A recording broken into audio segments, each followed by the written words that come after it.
This sounds like one of those things that they're talking about that make you look like embarrassed or something, but that was a straight factual statement. This is what they want people to think is stupid. Well, like he says, Bev and only deals with surveying, and that surveying is 3D. Reality is 3D. We've always said that. We definitely are not 2D Earth. Whereas... No, I'm not either. What Brian's saying here... I'll go one more. Let's listen. Oh, go ahead, Brian. Well, 1 second. When Bev is referencing measurements, he's purely focusing on surveying. Said the last time I was on, surveying deals with 3 dimensions, right? Length, breadth, and depth. Whereas when it comes to celestial navigation and aerospace, only dealing with length and breadth, not dealing with depth. They're not dealing with elevation changes. So when Bev speaks about measurements, he's only speaking about them from a surveying point of view, which will be elevation changes. Yeah, it's 3D. Reality, yes. But he's still contradicting himself because he's talking about this angle measurements on vertical plane. They measure by that elevation changes because these stars have different angles, so he is measuring elevation changes. Yeah, elevation profiles measure elevation changes of the land. But that's the 2D plane that they're working in.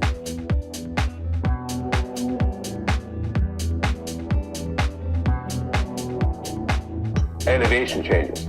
So when Bev speaks about celestial navigation and aerospace, only dealing with length and breadth, dealing with depth. They're not dealing with elevation changes. Right, yeah, so they're not dealing with elevation changes. So this is nonsense. Yeah, I think it's nonsense. I don't think he understands what he's talking about. Because of course they're dealing with elevation changes. Or unless you're talking about like a map. But even maps have contour lines on them. So he's thinking about just putting his arms out and pretending he's an aeroplane, I think. I'm struggling to try and work out what he is, right? It's one of those moments where you have to believe that he's talking nonsense because I can't make any sense out of it. And if Brian wants to come and try and help us make sense out of it, then be my guest, pop in, come and have a chat. But I can't make any sense out of why Brian's saying this. That reality is 3D and that's what Bev's talking about, but they're not talking about that. And by the way, this is 2D he's talking about is not horizontal. He's talking about vertical plane, not horizontal plane. So it is 2D, but not horizontal. But only horizontal proves flat Earth. Vertical disproves flat Earth. Complete nonsense. He's arguing against himself. Yeah, that's what's some of the magic tricks within this is that these guys have developed this paracosm that they've lived in, where they just get used to talking nonsense to each other. And I think that's why Nathan Oakley hands this off to somebody else, because he can't really talk the nonsense because it doesn't really make any sense to him. So he hands it off to somebody else, but when that somebody else is also talking nonsense, this is what you get left with. It's mad. So when Bev speaks about measurements, he's only speaking about them from a surveying point of view, which will be elevation changes.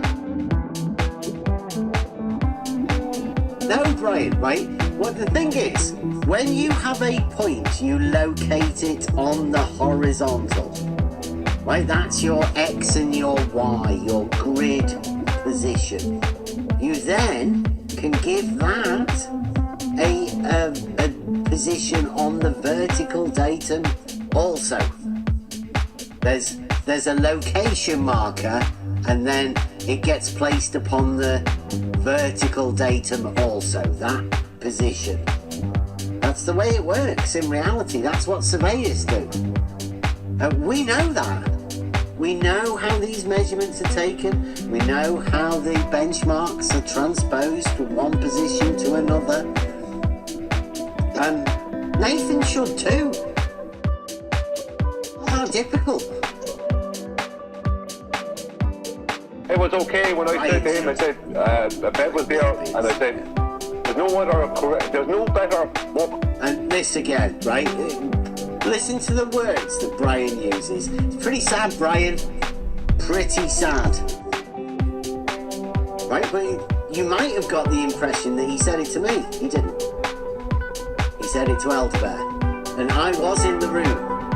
But he wasn't addressing it to me. But now he seems to be addressing it as though he was addressing it to me, although he just said it in the presence of. But listen to what he said.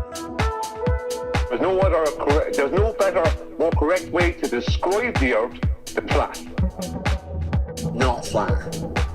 It's more.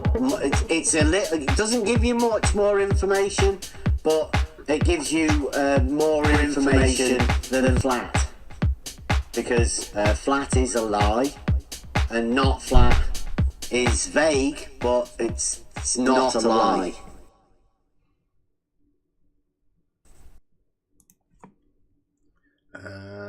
And we are live. Welcome everyone. It's Free for All Friday. I think that was a spot on level track we did a bit ago. So thanks to Spot On for that. He's feeling a little bit ill at the minute. Hope he gets better. Okay, welcome everyone. It's as usual, Free for All Friday. If you want to comment on anything, do so in the chat. Or, even better, come on into the Discord. Come and have a chat with us. I do have a couple of things I want to go over. I do need to level up on me on the game. But there's a couple of things I think we should go over. Oh, Mike Jones, I think that's early.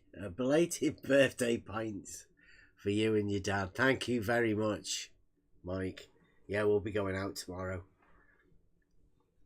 Pint at the pub day tomorrow. Thank you, Mike. Yeah, I've got a couple of things I want to go over, but other than that, I couldn't really give a shit about the arena at the minute. It's a little bit much when you try and listen to it. I think once you've been around this arena, like, I mean, one of the things that we wanted to do was like to have the conversation with people as to how they ended up here, because this is such a weird place. I know most of the people that'll be listening will probably be possibly model afflicted. Now, for some reason, people have took it on that, you know, we... Oh, Kevin B. Only because I feel competitive tonight. Need to contribute to the pub fund. Well, thank you very much. It's not as if, like, I'm a alcoholic and I need loads of... We only go for one pint. Is that what we were implying? Well, yeah, I mean, I only go for one pint a week with me dad. It's a couple of weeks. It's a couple of weeks worth, hopefully. Yeah. Ooh. I don't know, inflation and all that, you know. Plus, I mean, if Mike does it, then I have to do it, and so. Thank you very much. You're welcome. You're very welcome. Yeah, I don't know. Emma's not participating. She has been doing with the membership. 37 months. 37 months. 3 That's a long time. Years. I think Emma was the first. No, I don't think she was. I think somebody beat her to the first membership. Probably Bloods, was it? I don't know. I'm not sure, but I think someone beat me to it, yeah. But oh no, look. Yeah. See, now we're talking. Like after birthday, post birthday celebrations. Why we need to ask why that's $9.99 and not some round number. I mean, goodness. I don't know. I don't think the gentleman knows how to make it a round number. I don't know if there's possible. I don't know. Just remember, no Rad needs it for ice, or he did. Oh yeah, I know he's got power now. He manned up. But I may have just got my power back, Bev. But everybody always has the power on Free for All Fridays. So come on in. The floor is yours if you want to come in and bring up some discussion points. See what you did there. That was very good. Yeah. Yeah, not many people are brave enough though to come in. Well, that's one of the things, right? There's somebody out there that seems to think that we're like moaning about people not coming in. No, that's not. Oh, sorry, did you miss the sarcasm in my voice? Like, you know, I'm waiting for all these people to come in and, thrill me with their brilliance. Yeah, I've been saying for a bit that, you know, we obviously have proof. And the conversations that, you know, lead up to that are necessary for the full proof to be, you know, communicated, right? It's the rhetoric of the proof, because the proof is, you know, something that happens in your mind. It's you know, it's that reasoning part that comes to a conclusion of absolute truth.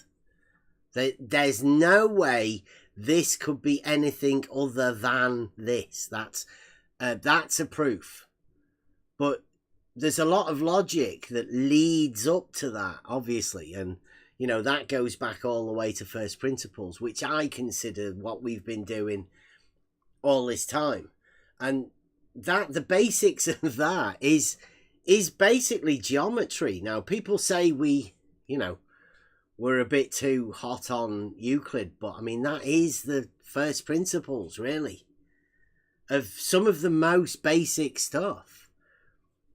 Now, the fact that nobody wants to come and talk about these proofs, they just want to criticize and they want to say, well, give it to us then. Well, a proof is something different than what you imagine if you say, give us the proof, because that's not how it works. That's not how proof works. You have to do the reasoning yourself to come to this conclusion. But the people I've been talking to, mainly over at McToon's, they say they have no proof. Zero proof. Now, proof, they say, is not for science. It's only for mathematics. Well, as we just said, mathematics is this abstract thing. And that's where the reasoning part also takes place. The actual mathematic process is the process of giving proof. It's that part that occurs in your mind that makes you come to a conclusion of truth. Now, you can do that through geometry, mathematics. You may be able to do it with number, but I can't personally derive a proof through number. I have to do my proofs through line, shape, form, and these logical connections. That's how we get proof. Now, as we've said, if anybody wants to come over, they can. But this isn't for a live show. I don't want to be doing this live because, well, I don't know. It's sort of, it's fundamental, really. So, you know, you probably will be challenged. You'll probably have to challenge yourself in order to derive a proof. I know I did. I mean, it's not a simple process. There's a lot of connections that have to be made. And the most vital part is going all the way back to the first principles. the fundamentals that you probably imagined you already knew. And you probably already do know them, because it's logic. But actually making the connections yourself to derive these proofs are things that I don't think people have done. We think it's pretty simple. And obviously there's proofs within reality that they are simple to find. It's just that this arena that we're in, there's a false dichotomy that's pushed. I think people have had enough of it, but, you know, there's still the die-hard fans of it.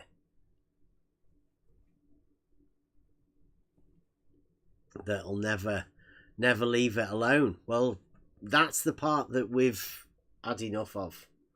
There's no need for any of that. Much more fundamental, dealing with what you do know and how you know it. More the basics of logic, which I think is the key to all of this. But I don't even know. Go on. I was just going to say, I don't even know how many people nowadays, whether in this arena or outside of it, really understand or know what going back to first principles even means. And that's why I think you can't do that on a live show. Like, you've got to go back to ancient thinking. And most people will say that modern thinking is better than ancient thinking. And I don't think so. Not for me. Not from what I've learned from, the likes of Aristotle and Plato and Socrates as a character of Plato's and, those things. Not for me. Modern day thinking is severely lacking, in my opinion. Yeah. Yeah, I'd have to agree. And thinking for yourself, critical thought, it does seem to be second hand at the minute. Somebody else has done that.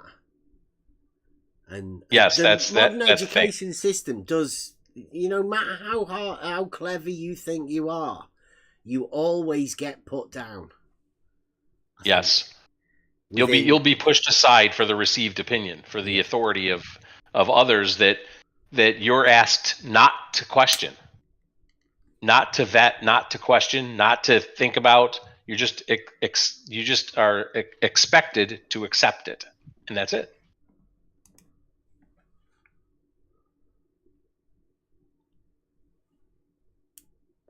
Yeah, I don't know whether.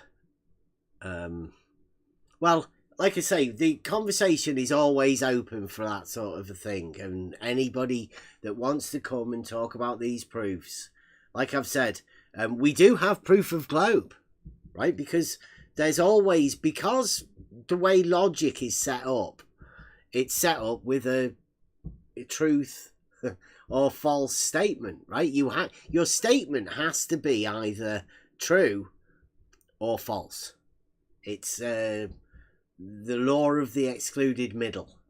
There's no middle ground. It's either black or white, yes or no. These statements are either true or false, and they can be proved either way. So when we say you can prove the globe, then what's your globe?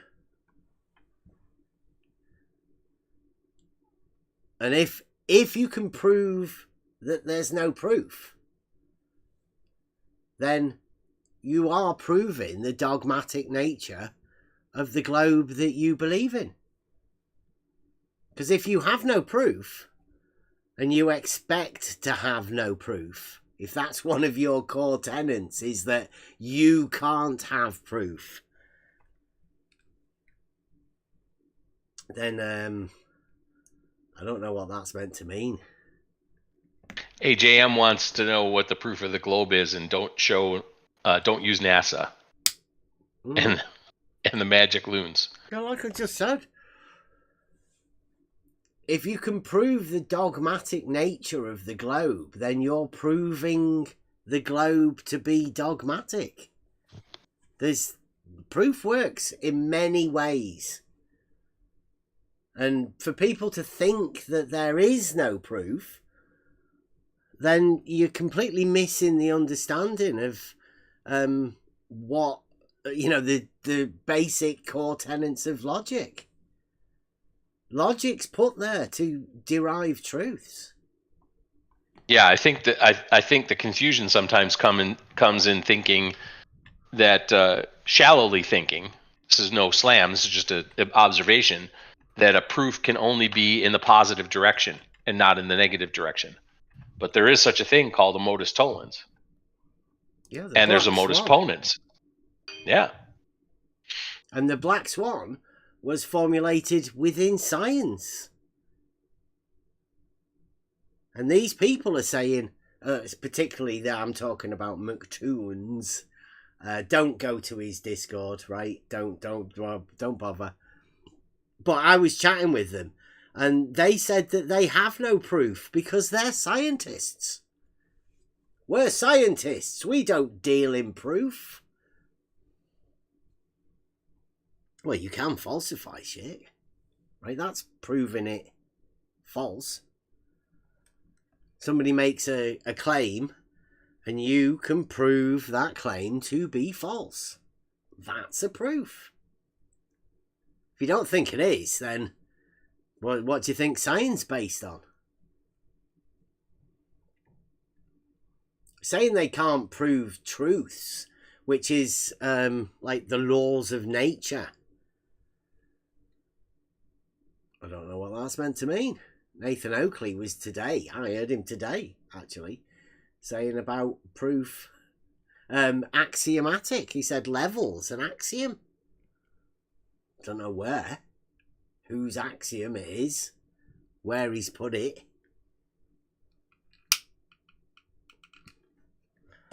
I think Sean Hawkins has sent me a message. Just one moment.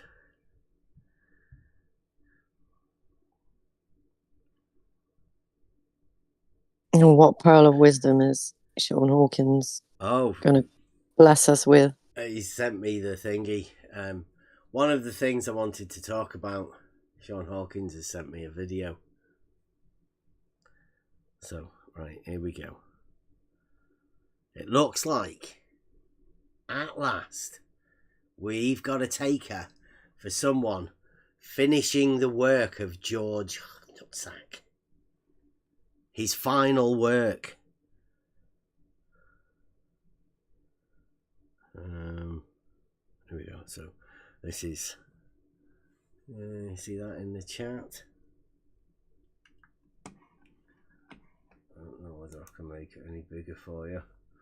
Whether you can see that on YouTube's.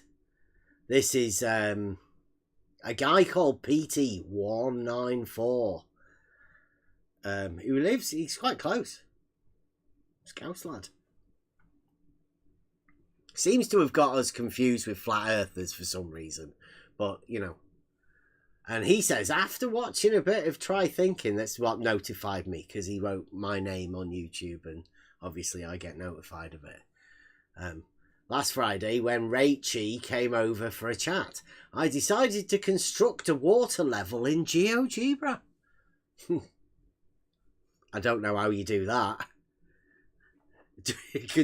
Constructing a water level. A water level tool in GeoGebra. Yeah. GeoGebra is a computer program, isn't it? Yes. Be careful with the water. It's geometric. Be careful. The computers and water don't mix typically. Yeah.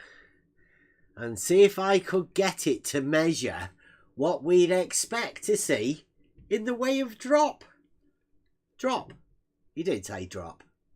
The double drop, probably. If there's a drop of a water level tool, the water's going to go everywhere, isn't it? Yeah, you want to try and keep hold of it. Mm-hmm. No, don't be dropping it. Playing with the geometry. Playing with the geometry helps me understand it better.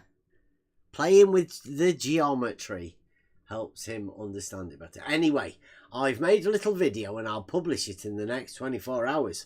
I now understand Bev's arguments better than I did last week. He's never come and talked to us about the argument. Rachie never heard the argument. So they don't know which arguments they want to talk about. We've had many arguments.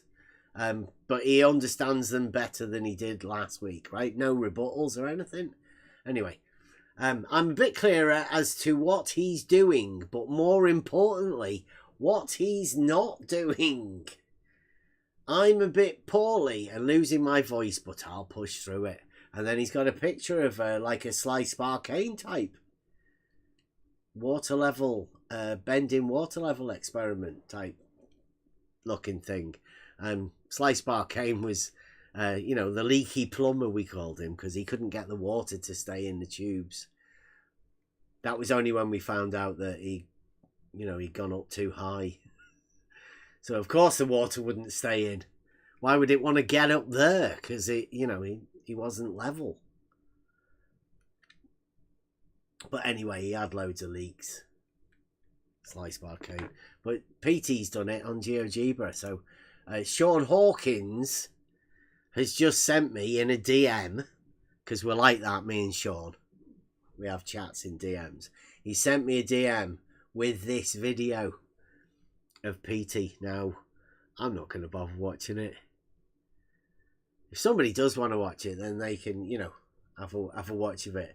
See what PT's idea of the water level is and what he imagines that we've not done, because he's never actually come and talked to us about the Realising Euclid Test and doesn't understand it fundamentally. But, he can try if he wants to have a go with the video. Right, let me...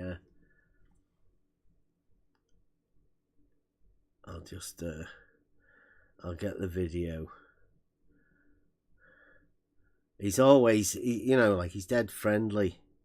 I'll put a picture of the thing in Sean Hawkins's message. This is how he addresses me all the time. Remember, this is Sean Hawkins that's doing this. That's the way Sean Hawkins talks to people.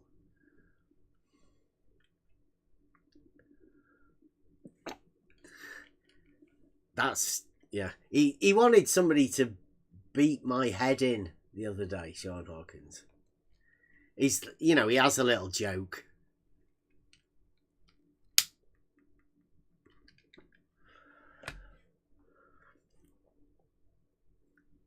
Why Bev places his auto level only at the midpoints? I've not... When? We don't do auto levels, so... I don't know what he's talking about. Yeah, you wouldn't need to do an auto level if you have water levels. Yeah, the water level. We didn't have the auto level when we did the water levels, so I don't know what he's talking about. PT, you seem to have completely misunderstood the Realising Euclid Test. But hey, never mind. We can talk about it. If you want to pop over, right, instead of making stupid videos, misunderstanding a very simple test. I mean, how many's he got there? 1, 2, 3, 4.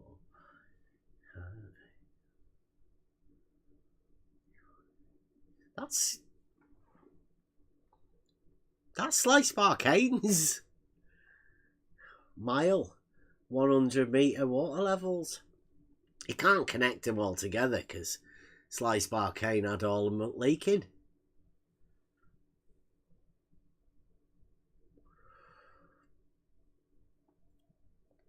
We might go over that private, like in the Discord after at some point, and chuckle about PT's misunderstanding. But all that's happening here is PT's making this video, right? And it's obviously for a certain group of people.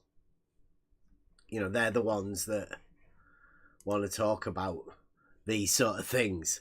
And they'll be impressed with PT's misunderstanding of what these geometric tests in reality are. And since nobody wants to come and talk about it anyway, then more people will probably watch PT's video a misunderstanding. And, you know, but that should be quite good, because the only people that watch it are the people that want to, you know, ease their cognitive dissonance by, you know, allowing some way to accept a contradiction. And if Sean wants to come over and tell us what he thinks about it, or if anybody does want to, you know, come over, tell us about what they think PT's geometry is, because he is using Euclidean geometry, which should be, you know, difficult by using a horizontal plane of reference and talking about drop. That's impressive by anyone's standards, I should imagine. I would imagine he has to have the equipotential angle of adjustment. So that was one of the things I wanted to go over. The fact that PT is going to take up George's final work and finish it off, hopefully, fingers crossed. Horizontal paradox for the model afflicted will be resolved by PT, the new hero of the globe, the new geometric hero of the globe, spurred on by Ruhev, having a go with GeoGebra. And this is only possible because they've completely shut out a geometric understanding, logic of any of their conversations. Because they want to imagine flats not flat, which breaks the law of non-contradiction, which is one of the foundational building blocks of this logic that they want to use to be able to do the geometry. But, you know, these are problems that have to be solved. PT's taken up the task. So we thank you, PT. We've been trying to solve it, and we came up with Globgic and Imaginometry. If you think you can beat that, I'd stay clear of GeoGebra, though. It's not going to help you. That's where the actual proofs are.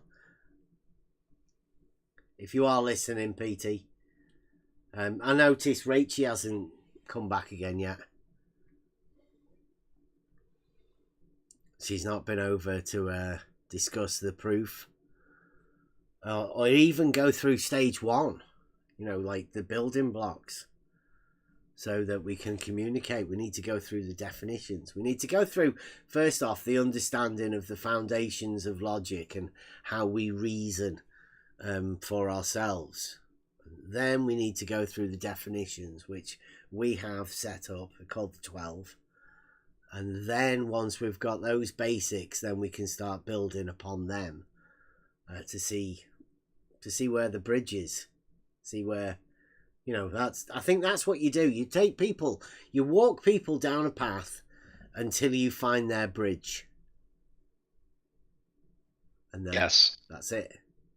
You can try and help people, but some people don't want to go over the bridge. They can't go over the bridge. They might not even see the bridge. It's weird like that. But it does take work. Everybody does have a bridge.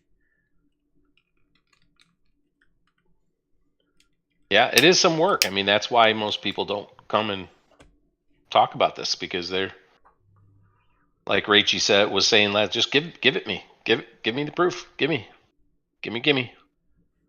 Yeah, but like, how do you do that? Because you just don't know what proof is. Obviously, if you're asking somebody to just hand it over, then you've not got a concept of proof. No. To build anything on. Or like your concept of proof is completely different than my concept of proof.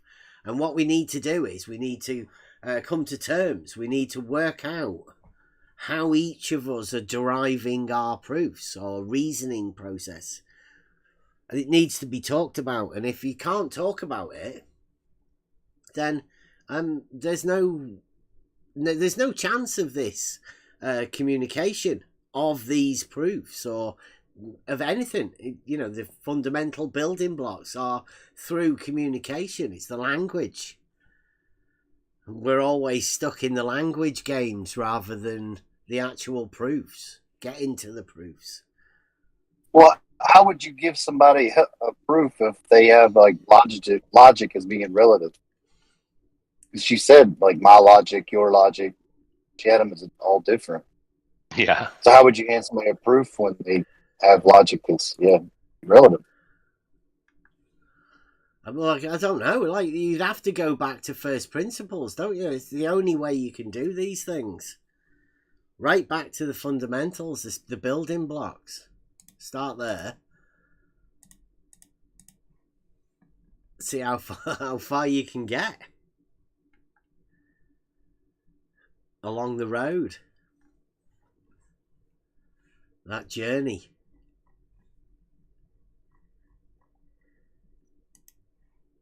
It's only done in the mind, right? But that's where the communication is. I think that's what my particular journey, right? Logic has shown me loads of different things, and I have to really thank Raven, right, for that step that brought us to the trivium. Because I think that pulled a lot of things together for me. It showed me that it was the grammar part that I was lacking. Right? That thing that people get given before the logic sets in. Well, that was taken away from me. And that's why I always struggled within logic. Oh, no.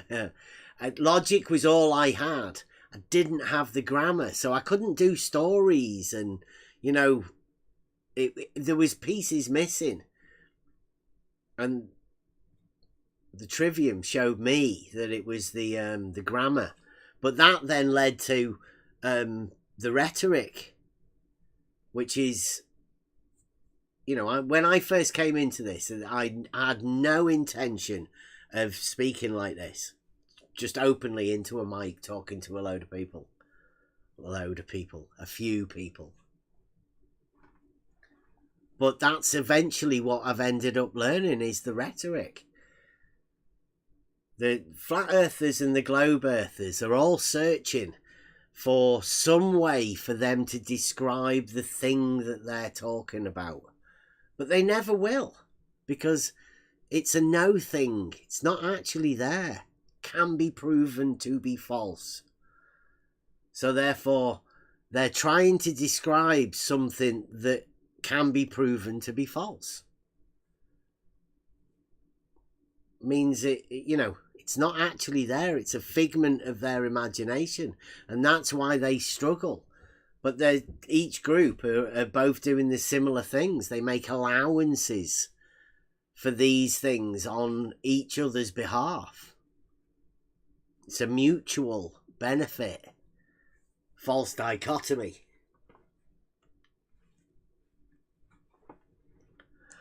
And here we are in the middle of it, trying to talk about reality, saying, hey guys, you on this side, do you want to come in here and talk about reality?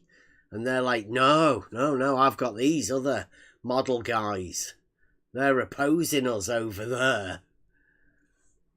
And then so we go to the other guys. Hey, do you want to talk about reality and these tests that we can do in reality that you can do too? And they say, no, there's these other guys over there. They're disagreeing with us about our model. And you end up saying, well, okay, off you go. Off you go. But then people like Petey imagine that, he's doing something in GeoGebra to work out the drop of a water level.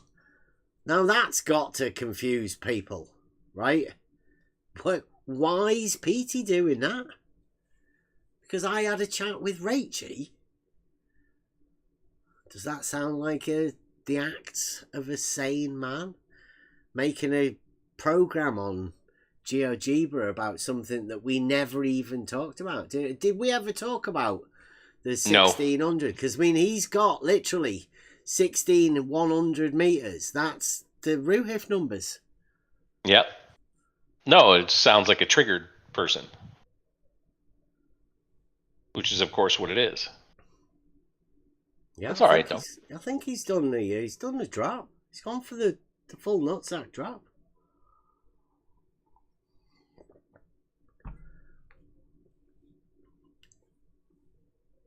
We will go over the video if anybody does want to come in and when we do go over that, because it'll be funny.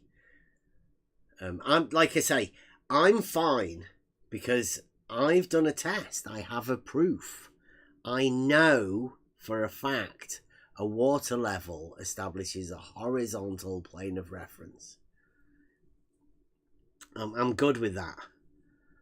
No matter what Petey does and tries to tell us that the drop of one end is lower than the other end, but you know, he's not accounting for the simultaneous nature of this thing that he's imagining, the impossibilities of what he's doing. But good luck to him. He's picking up George's final work. Good on you, Petey. We've waited 2 years, is it? Has it been 2 years about now since we lost George? Might be. Sad times. But looks like we're going to get Petey. I hope he can do half as good as George, because nobody else has even attempted it. Double rodding. Imagine when Petey's going to have a go at that. You should come in for a chat, Petey. Not when we're live. When we're not live, you know. Just pop in. Have a chat.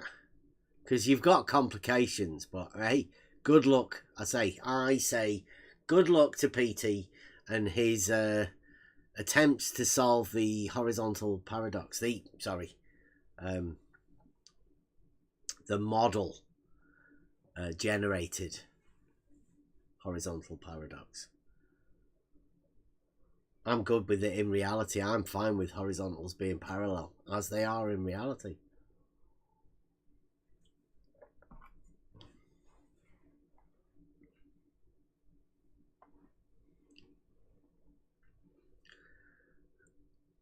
Are we done with that then? Are we done with PT? Is everyone all right with that? Anybody got any other takes on that? Because, I mean, I don't know how many people from the original crew have been here to see all of this stuff. What have we got? Spot on's a bit ill. But that's proper old school shit, That's Ruhif. And we got him to do the Ruhif numbers, the 16 individual drops of each 100 meters, because of Slice Barcane. And Slice Barcane never even came to have a chat about that. And when we had competing tests, I mean, we were proving that a straight line lies within a plane, and Slice Barcane was supposedly, with all the leaks and all that, he was looking to show the bending water level, I think. That's what he was aiming to do. Well, when you bend a water level, I mean, the water comes out, and that's what happened. Yeah, but I mean, so you should have empirical evidence, right? Well, it goes against all previous attempts, right? Because obviously Wallace, the most famous one, he debunked Robotham by putting a hump in the middle. Yeah, he debunked. He could have debunked Robotham the same way you did, you and your lad. Yeah. But these people like here, Petey's saying it drops, so there's no hump. No, well, there has to be a hump. Well, there can't be a hump. There's no effing hump, right? So we've been told. Yeah. So we've been told. Right. HUMP, definitely no F. And that was Sean, and one of the pretending surveyors. Yeah. Not Sean Hawkins. The other Sean. There's quite a few Seans, isn't there? Not Sean with the boobies. Nope. Right, so we're not going to go over that video. I will go over it, privately. I wouldn't want to mock PT and his misunderstanding of these practical tools and how ridiculous he's making it look. Because this is the point that I wanted to bring out, right? That there is only the model affliction that's causing people like PT to do this. He's drawing pictures where a water level's dropping at the other end. And for reals. In GeoGebra. It's just working out the numbers. Ruhif's giving him a load of numbers. And we know what happens when you have that drop. Like you said, they don't realize you go back. Sean had a problem with it, but maybe he reconciled it. I don't know. Sean G. Yeah, and George as well, right? The double rodding really caused George a problem. Yes. Yep. Yeah, the RVD face was amazing. Mm-hmm. Yeah, and I do wish PT all the best, because this is how it starts, right? It starts with the Ruhif numbers and trying to assign a geometric model to the Ruhif numbers whilst living in reality. Understanding what an equal altitude is. Just an understanding of equal, right? That word apparently means something different. Dropping. Ultimately, it ends in a full nutsacking. Yeah. Which can be quite sad to see. Watch. Well, PT's got a young mind. I don't think he's as old as, I don't think he's a boomer. We might have to check, though. Does anyone know if PT's a boomer? Because they seem to be the ones that take it a little bit too much, I think. Yeah, but I'm not sure that matters once you accept the contradictions into your mind. I don't care how old you are or how old your mind is. You're going to go mad eventually. Seems to happen to everybody that accepts the contradictions. I think so. I think that's what we have to deal with. Mm-hmm. And, that's what we're preparing people for. To show people, the contradictions might be there and you might have to deal with them. But epohe is the saviour, I think. Just understanding epohe. And the releasing of all things dogmatic. It's perhaps a little bit too deep, too much.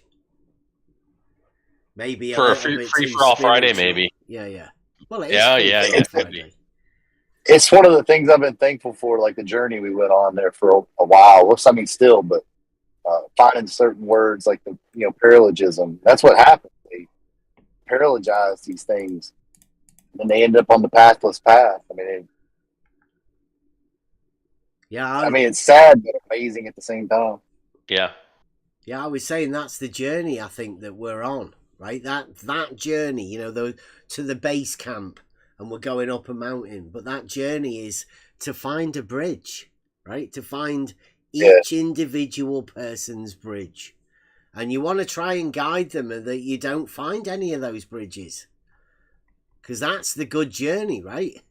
You're doing well if you can continue with the conversation without hitting somebody's bridge. Because you will find that you inevitably, particularly within this arena, and now I don't know how much further it goes, but within this arena it seems like the bridge is really close to the first principles, really. Yeah, the first principles might be some people's bridges. Yes, or even going back to first principles could be the bridge, right? Not even the first principles themselves. Yeah, Yes, there's a bridge going back to the first principles. Right. No, I need to stay in the modern times where accepting contradictions is fine, and even applauded, and lauded. Somebody's doing a massive essay, I think. Right, so with that in mind, I've got my other one. Has anybody got anything else they want to talk about? Because if not, it's going to be just me talking, going over these things. Oh, that depends on what the topic is. There's lots of topics. That's Free for All Friday. Yeah. Bring up any topic you like on Free for All Friday. Well, do you want me to have a go and finish my one, and then you guys can have on him, right? Yeah. If you guys look in Discord, I think you can see the thing. Oh. What? I don't know. I don't know what's going on there. I don't seem to be able to. There you go. Right. Let me just start this back off again.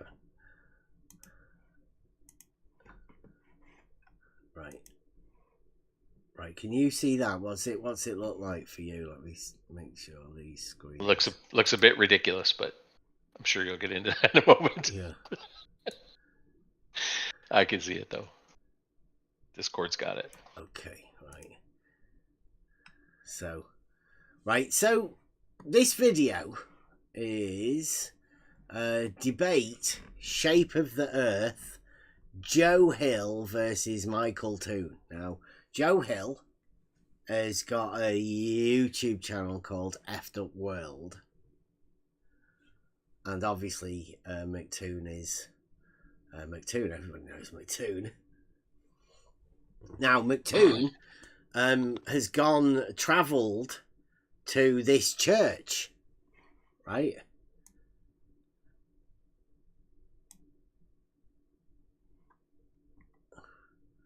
There you go. You see that?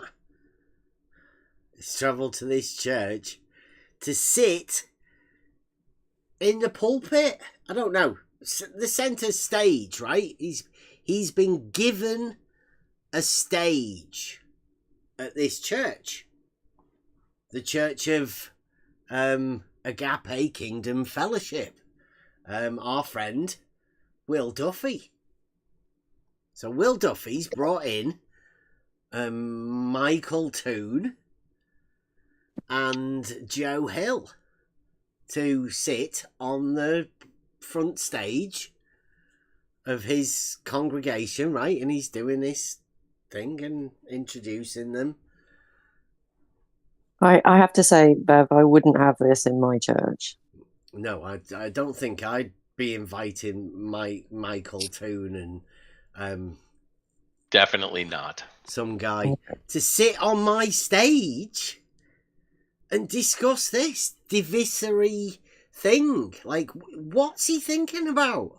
What's the idea?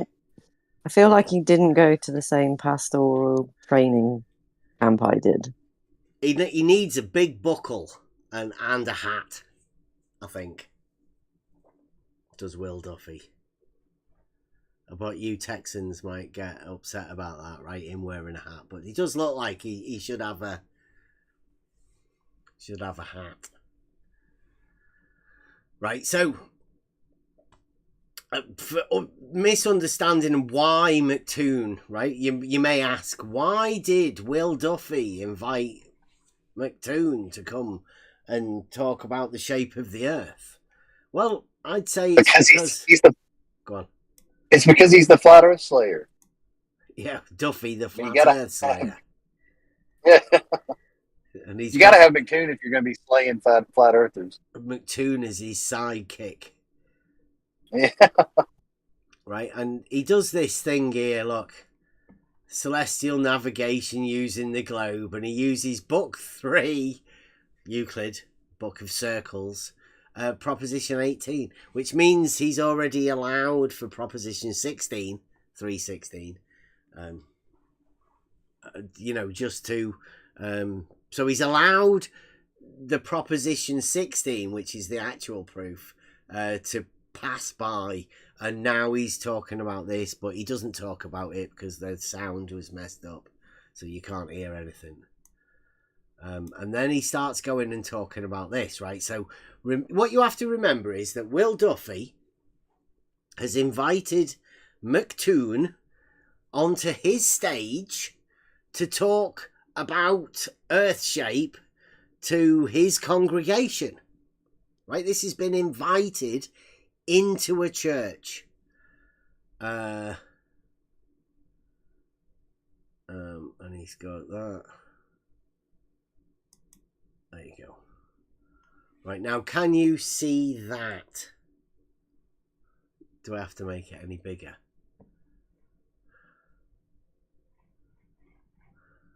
That looks all right. Right, so McToon is on stage, big screen, and he's got this. Now he's handing this out to the congregation of Will Duffy, Flat Earth Slayer, that's invited him on. There's spelling mistakes, right? 2. Here's one. Perpendicular. And this one here. Include. More precision, include refraction. Like, what does that mean? More precision, include refraction. Well, I could tell you what it means. It means that there was not even enough time pairing to to make sure that those mistakes don't get put in. That clearly, at least that's at the very least what that says. I'll see what I can do.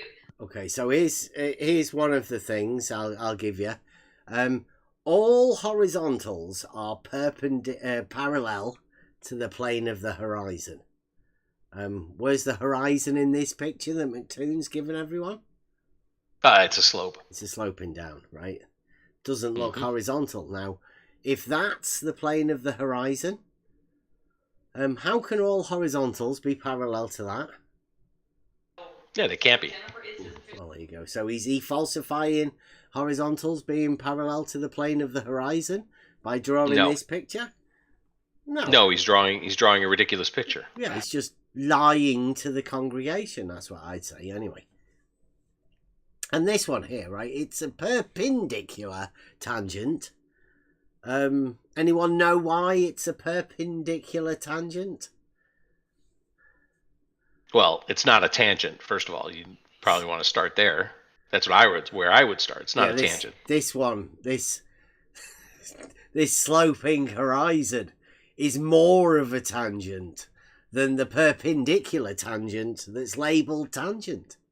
Now, if you want to invite people into your church to sit on your stage, to blatantly call it a lie, right? Because this is McToon. He should know better. He's pushing this bullshit. Tangents that don't even touch any curve. Air tangents, as I was saying. Now, this is McToon, and I've been over to his channel, his Discord, to ask him. He won't answer. He won't answer why he stood up. He sat on the stage of somebody's church to lie blatantly about geometric things. Now, as McToon is doing this, nobody says anything. There's nobody there to point out that that's not actually a tangent. And what do you think McToon would say? Do you think there would be people who make allowances for McToon labeling a line a tangent when it's not a tangent? Sure, because the people that are there are either a captive audience in a church, and when they're looking up at a stage or a pulpit or whatever in a church, there's a sense of authority there. So no one's going to question any of this unless they really, really wanted to cause a scene in a church to say that's not a tangent in the first place. And I don't know what a perpendicular tangent is, and your horizon is sloped, your horizontal is sloped.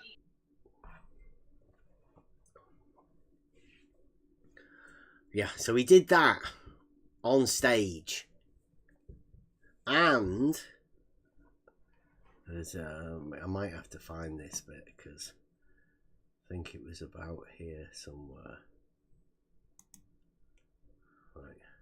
In my backyard with that camera, I think. So this is the stars rotating, not the Earth. As you can see, they go around. I didn't mean this. But we're gonna have to listen through this. Daniel 12 verse 3 says, "They that shall be wise, or that be wise, shall shine as the brightness of the firmament, and they that turn many to righteousness as the stars forever and ever." Right is straight. So that's what the stars do. They go in a circle. Psalm 147 verse 4, he tells the number of the stars, he calls them all by their names. So to me, the sky turns, not the earth, and I think that's important. To imagine something that is not real is not the same as observing what is real. So there we go. All right, thank you, Joe. Michael, you have 5 minutes on the clock. All right. Thanks, Joe. So, a lot of that was the prophecy, here's what's going to happen in the future. Obviously, we're in Colorado. We can look and we can see that the mountains are still there. So, if there's some prophecy about the mountains being laid low and the valleys being lifted up, well, obviously that hasn't happened yet. We can look outside and see the elevation changes, the mountains. So, I don't know how that doesn't necessarily relate to the entirety of the earth, and it certainly doesn't relate to today. So I don't know where that really connects to the shape of the earth today. The definition of level, you're right. If you look in Webster, or Merriam-Webster, the definition of level in the adjective, which is the descriptor, right, describing something, the very first one, that's the adjective, says that level is the curved surface pertaining, or the curve pertaining to the surface of the earth. Wrong. He's only got one, right, citation within Merriam-Webster that he can possibly cherry pick from, right? Because there's that one. And he even cites it wrong. So that's a rebuttal that he does. Once again, where he lies and misrepresents things to the congregation in somebody else's church that he's been invited to. Very Christian behavior. So the actual definition of level when talking about the earth is that it's curved. No, it isn't. He's misrepresented that. Now, flat is a better word, and that's what you really want. I mean, flat's a better word. It's like, yeah, this is how you train flat earthers, right? McToon. In action, flat is a better word than level. Don't use level. Use flat. It doesn't make sense to play word games and definition games, right? Because none of that changes the shape of the earth, right? The earth is the shape it is, whether the definition of level means flat or curve. So go measure it. And so you had the definition of a plane. In reference to the surface of the earth, a plane is also a curved surface. Did you hear that? Did you hear that? Right yes. After he said you don't want to be playing word games, he literally... I'll give you 2 J's, right? To go that. There we go. None of that changes the shape of the earth, right? The Earth is the shape it is, whether the definition of level means flat or curve. So go measure it. And so you had the definition of a plane. In reference to the surface of the Earth, a plane is also a curved surface. Huh? A plane is a curved surface. McToon, in a live debate, sat on the stage of a church. How does that jive with first principles in Euclid? He's been invited to this. Lie. How does this go to any pastors out there, right? Anybody of any church. Doesn't really matter what you're doing. Right? You allow this man to come into your church to do this. Because he's preaching here to the congregation about the shape of the earth. And he's blatantly telling them, right at the beginning, when pertaining to the earth, a plane, he thinks, is curved. How much further within any conversation can you go with McToon? Because when he's talking about the earth, he's talking about a curved plane.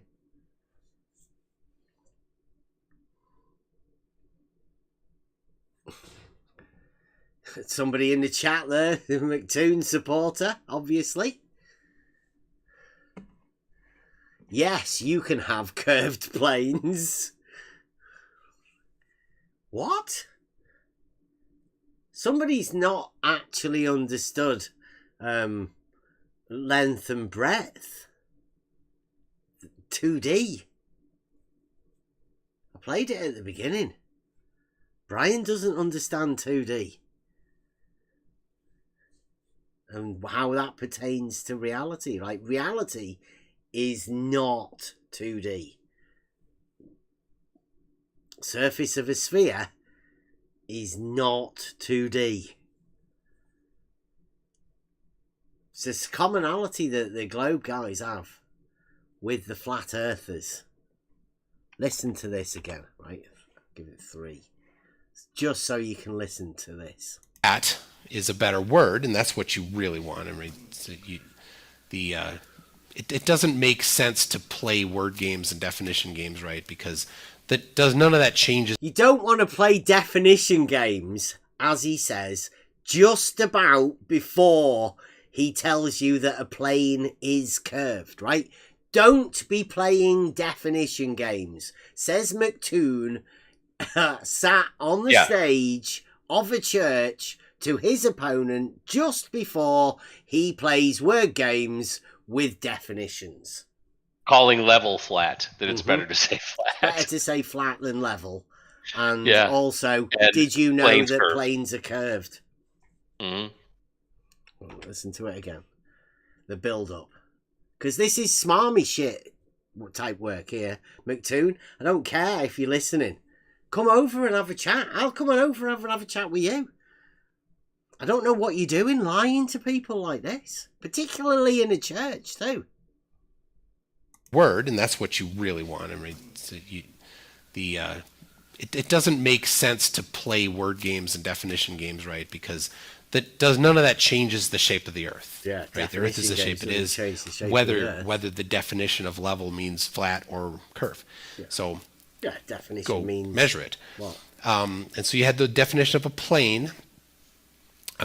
In reference to the surface of the Earth, a plane is also a curved surface. You lying shit. McToon. Definitely. Mr. My Groovy House in the chat says the surface of a sphere is a 2D plane.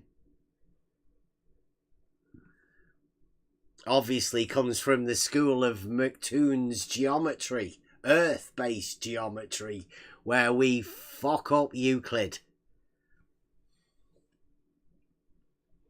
Go back and defend McToon. Go on. There's no good here. We know McToon isn't going to come out and defend it. What lie is he telling? He's curving a plane. Within the, you do realise that a plane is within the fundamentals of geometry. Like within the first, what, fifth definition is it? Length and breadth, 2D. You want to make that the surface of a sphere? Solid geometry. Solid geometry. The sphere is within Euclid in solid geometry. That's length, breadth, and depth. Or height, whichever way however you want to do it. 3 dimensions. Mental. Look, Mr. Groovy House, right, says, but a curved plane is not a lie. It's an oxymoron. It's like a curved straight. It's oxymoronic. It's a direct contradiction. But hey, that's what was expected. The globe. 'Tis globe. Has to be. Right? Planes have to curve. That's what the sort of thing that has to happen in the globe. This is how we prove the dogmatic nature of the globe. Ridiculous concepts that have to be accepted.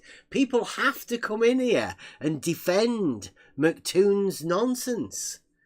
Like, McToon's just the step one, right? He's the guy that sort of pushes the original paracosm, right? He lays down the foundry work. And people like Mr. Groovy House are the ones that try and solidify it in the minds of all of the other people. But, I mean, it's not going to work here, because people here have proofs within geometry already.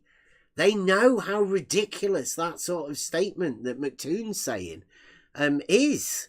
I mean, it won't work on anyone over here on the level. It'll work with flat earthers, though, and the globe earthers. They'll readily accept contradictions. Flat earthers especially. This is one of those things where the flat earth and the globe earth sort of agree on. Flat earthers want to call the earth flat even though they know it's not flat. And the globe earthers allow them because they want a 2D sphere plane, a curved plane. And the flat earthers have to allow them it. It's mad.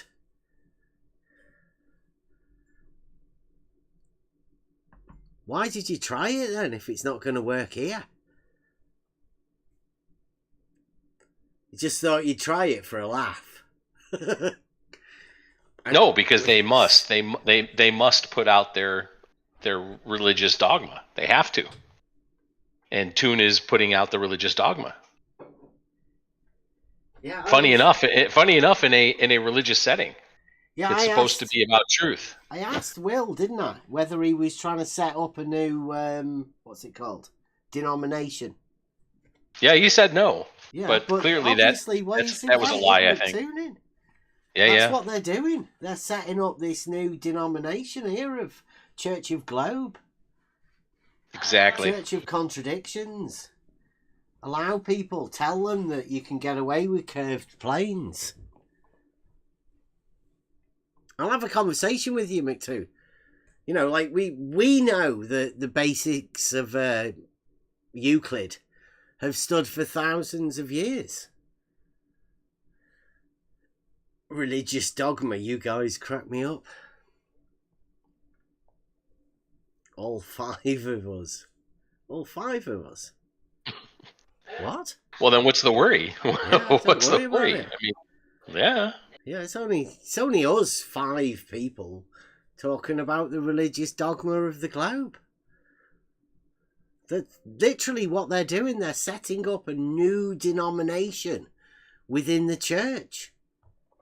Will Duffy thinks it's a seller. He's got a load of money.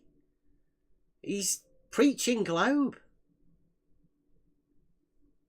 He's putting a lot of money behind a lot of people. You know, he's making it public, which will bring a lot of people into it. I don't think I've seen Simon Dangettle jump on board yet.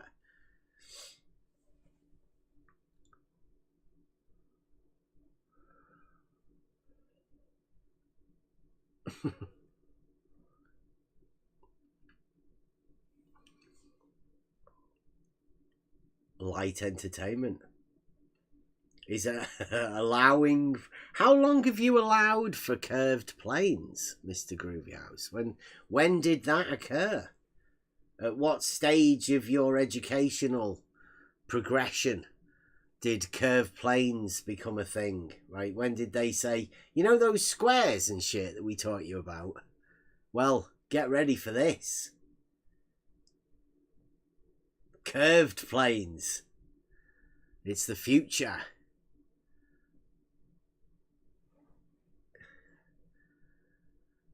Expose Antarctica. Apparently something very demonic happened at this event with McToon. I don't know. An exorcism. I don't know. I haven't actually watched it because I watched this far and then I thought, like, what's going on? Like, there's 2 hours 24, right? And we're 40 minutes in, and McToon's just literally told him that when you're talking about Earth, planes curve, which defies all known geometric principles, but McToon's going to make allowances for planes to be able to curve. Obviously, he has a problem with normal geometry. He did say, you know, like, you don't want to be playing definition games and all of that, and go and measure it. But how can you measure anything if you think planes curve? Do vertical planes curve? Just horizontal planes that curve? Or maybe tilted planes? Do they curve? Is there a point where planes don't curve? Because we are talking about in reality. And my understanding was that the reality we lived in was described by Euclidean geometry, the three-dimensional nature. Vertical, horizontal, perpendicular is a direct representation of Euclidean geometry. But McToon is an Earth-shaped geometric genius, and he's telling the congregation of Will Duffy, the flat Earth slayer, that planes curve. Now, I don't know how many people will, you know, mention it. If you listen to this conversation, I'll go back a little 40 seconds. So listen to this. Pertaining to the surface of the Earth. So the actual definition of level when talking about the Earth is that it's curved. Now, flat is a better word, and that's what you really want. I mean, it's a better word. It doesn't make sense to play word games and definition games, right? Because none of that changes the shape of the Earth, right? The Earth is the shape it is, whether the definition of level means flat or curve. So go measure it. So why are they so bothered? Why have they been so bothered when I've said, you know, right from the off, the level is a straight line on a horizontal plane? Why are they so bothered if it doesn't matter? It's not going to change the shape of the Earth. Why bother talking about it?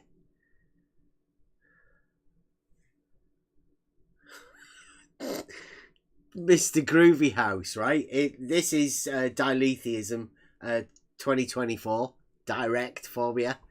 Perhaps he's not aware that he's a diletheist, but he says, can you have vertical flat planes, Bev?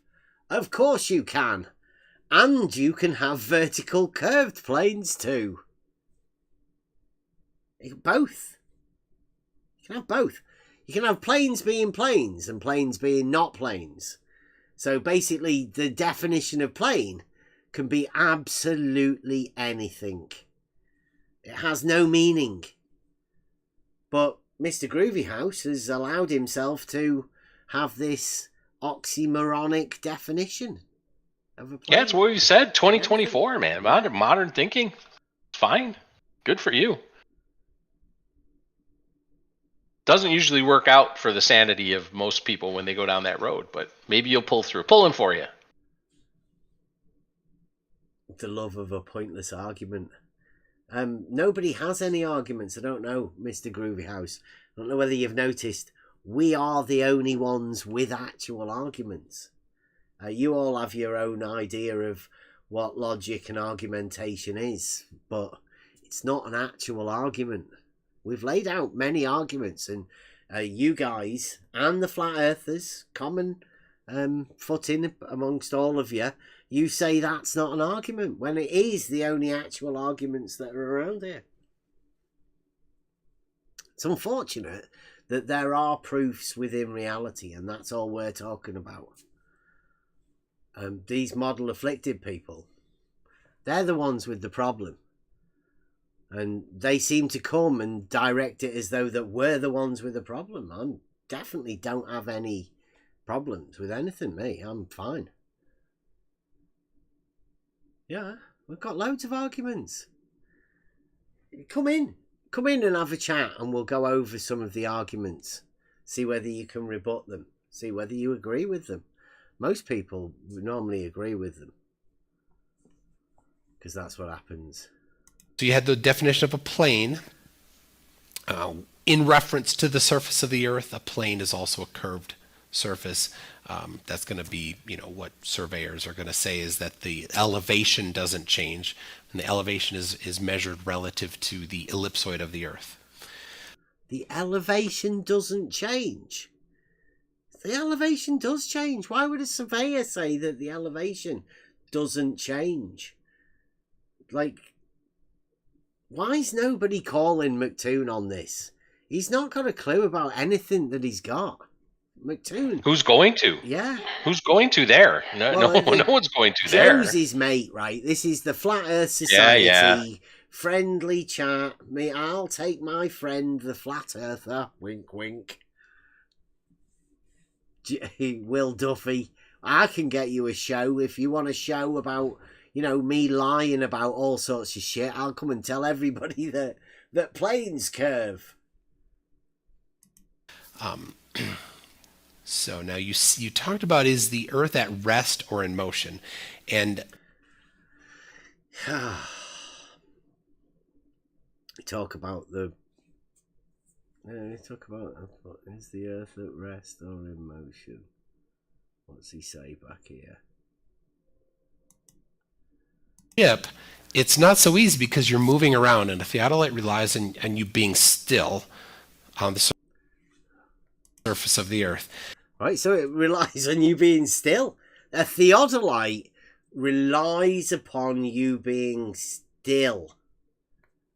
He's talking about motion. It's hard to tell the contradictory nature of some of the things that McToon's coming out with. He's talking about the requirement for a theodolite to be still, but then he's talking about motion. And having a go at Joe for talking about no motion. And when he said that a theodolite requires stillness.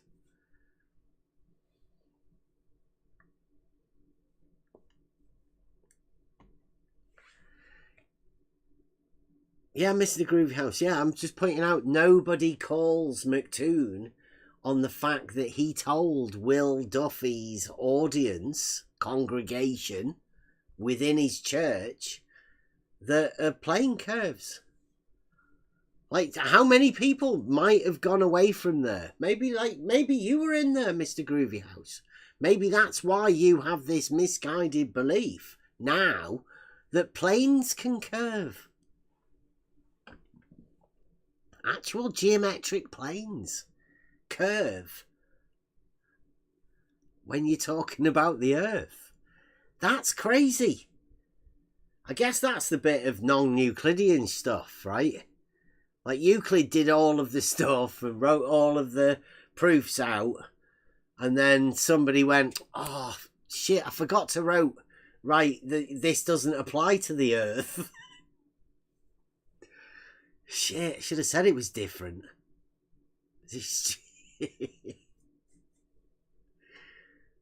It's geometry. geometry. As far as I know, geo is, translated to earth, the land. Not like a shape. It's weird. But hey. So, after that, McToon showing pictures of a tangent that's not a tangent with really bad spelling, and then telling the congregation that pertaining to the earth, planes curve, undoing the mathematical first principles. Definition 5. Definition 5, book 1. That's where McToons decides to jump in and say, the earth says, no, not for that. So that's Euclid's done with. Right? You can't use any geometric principles pertaining to Euclid from that point onwards. Because McToon's got this idea that the earth changes geometric principles.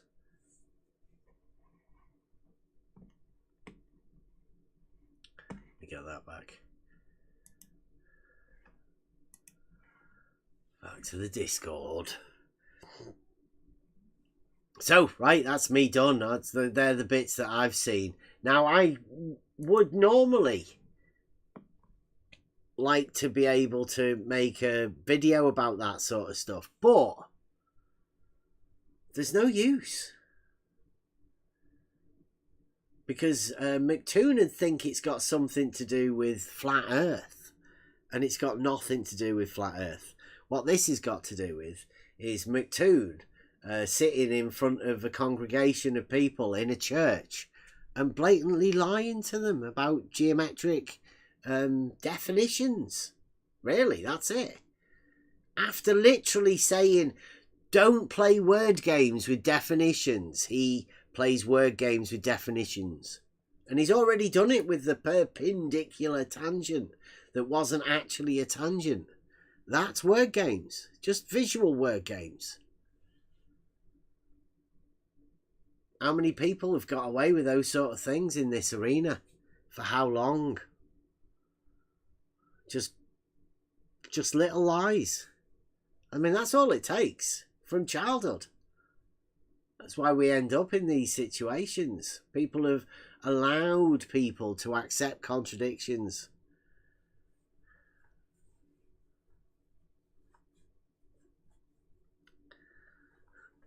Expose Antarctica. If you can imagine it, then you can speak for it. I think requiring the rhetoric is the thing that these guys are never going to get, because they can't have the conversations. They can't openly communicate about what they're thinking. So they're never going to learn the rhetoric about what they're talking about, because it's not that. It doesn't actually exist. There's no arguments that can be formed, because it doesn't exist within logic. It exists outside of that realm. That's why communication seems really difficult, because we're talking from a logical standpoint. And what's it like when you try and communicate when your understanding of logic is different? People think that they can have their own logic. Really means whatever I'm thinking. That's what they think is logic. Like Rachie showed us last week.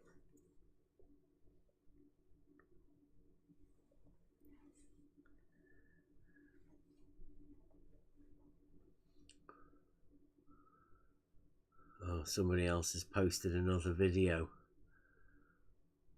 I'm not clicking a link of a video. Somebody want to tell us what that's like? See what it is. I'll have a go on my phone.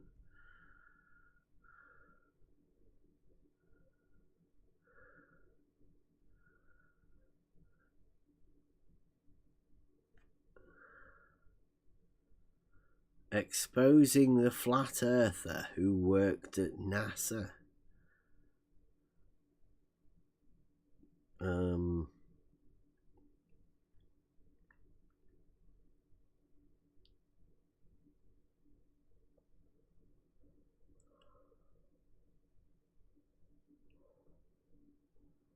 I don't get that. Flat earthers working at NASA. Well, brilliant. Not so sure why they need to be exposed. I'm sure there's all sorts of people working all sorts of different things. Never really know. And isn't it bigoted to sort of single people out? I think that's one of the things that we've been talking about for a fair bit.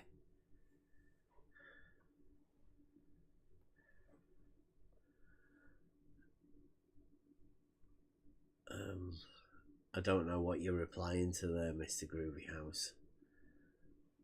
Earth Defender to stand up for reality in the face of these absolute monsters. I'm not defending the Earth or anything. I don't give a shit. Said that all along. There's truths in reality. Those are the things that you don't want to be misrepresenting. The actual shape of things can't be known. But you can tell certain things, like it's not flat. Everyone can agree the Earth is not flat. That's for certain. We can also agree, most of us, that level is horizontal. It's got nothing to do with the shape of the Earth. Apart from the, ups and downs, the elevation changes. And the fact that we can use geometric principles to discover these surveying principles. But McToon, right, that's a new one. Trying to tell people that planes curve. Should actually clip that out, I think. Might be a good one to keep hold of. McToon lying to the congregation of I don't know how many people were there. How many people do you reckon Will Duffy has in his church? How many people do you reckon Will Duffy McToon just lied to?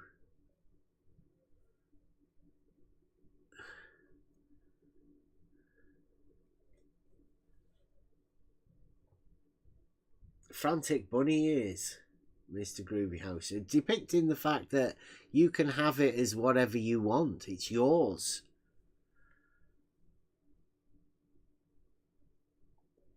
Everybody can say 'tis globe, because the globe's your imagining of what you live on, in whatever. Doesn't really matter. It's a internal mind thing that you make, and you do it for all sorts of things.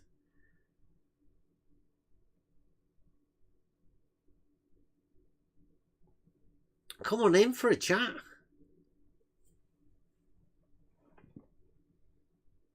Anyone else got any other topics? Seem to have worn this one out. I think everybody knew that McToon's a liar, but having pastors and people invite this sort of stuff into your church, that's a new one. And it just so happens to be the church of the same guy that is obsessed about the shape of the Earth. Thinks he's conducting some sort of experiment. Not the first one, but the last one, the final. Orchestrating the final experiment. And actually, he told me that he doesn't know what a water level is. And he's got McToon telling him that level curves, as do planes. So if you imagine that a level is a straight line, like we did, when we showed a straight line lies within a plane, well, McToon thinks that plane curves. It changes the entire meaning of a straight line lying within a plane. Proposition 1, book 11, Euclid. Check it out. McToon says that doesn't apply to where he lives. The whole understanding of plane to McToon and what he told the congregation, he thinks that it curves.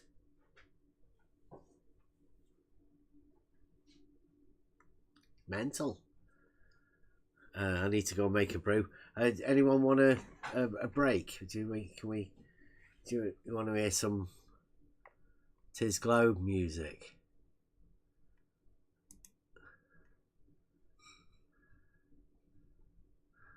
I had Just Barry tell me his favourite tune. We'll put it on for 4 minutes. I'll be back in 4. I hate the Globe, but I love that song. This one. Okay, I'll see you in a few minutes.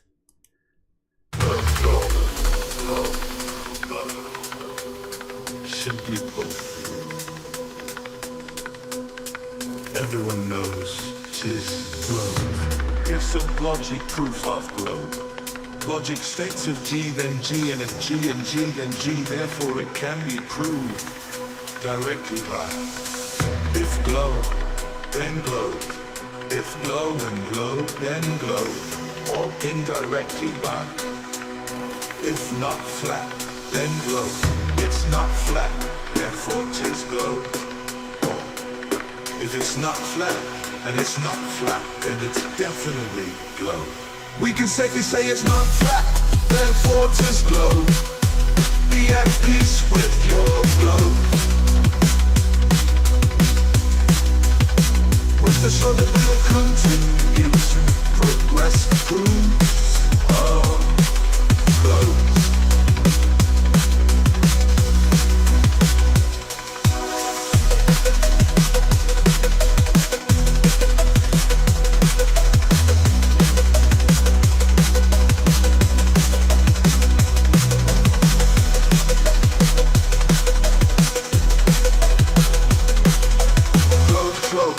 Is no glow. If it's not flat and it's not flat, then it's definitely glow. We can safely say it's not flat, therefore 'tis glow. Be at peace with your glow. At peace with your glow. Just slow.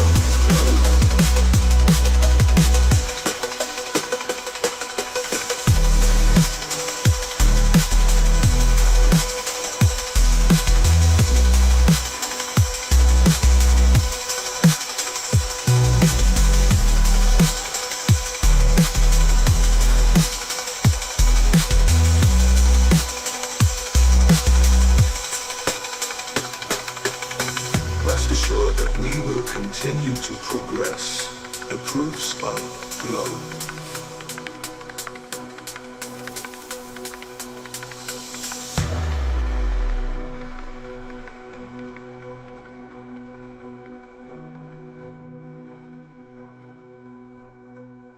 We can safely say it's not flat, therefore 'tis glow.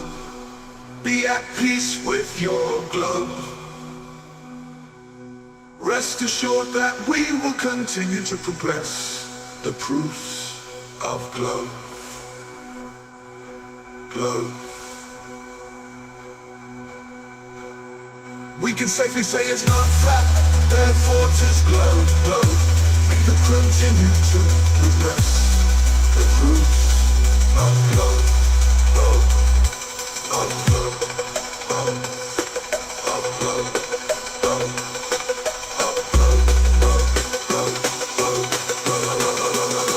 We can safely say it's not flat, therefore 'tis glow, glow. Be at peace with your glow.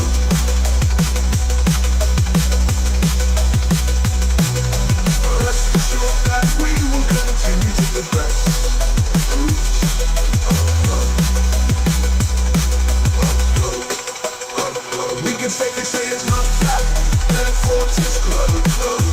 Be at peace with your glow. Rest assured that we will continue to progress the proofs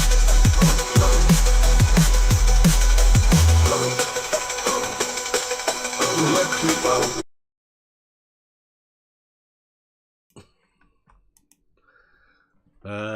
And we're back. Still doesn't get a chance to do the brew, although the kettle did just boil.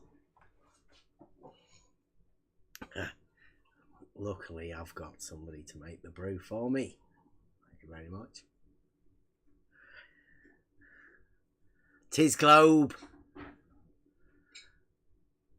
See, there's nobody else working hard as us for, you know, catchy tunes. Oh, that website, like, that's just, I've had to play with it, and it's pretty good. Yeah. Like, that's good. Songs growing on everyone. Yeah, Paige, it's good. That's, you know.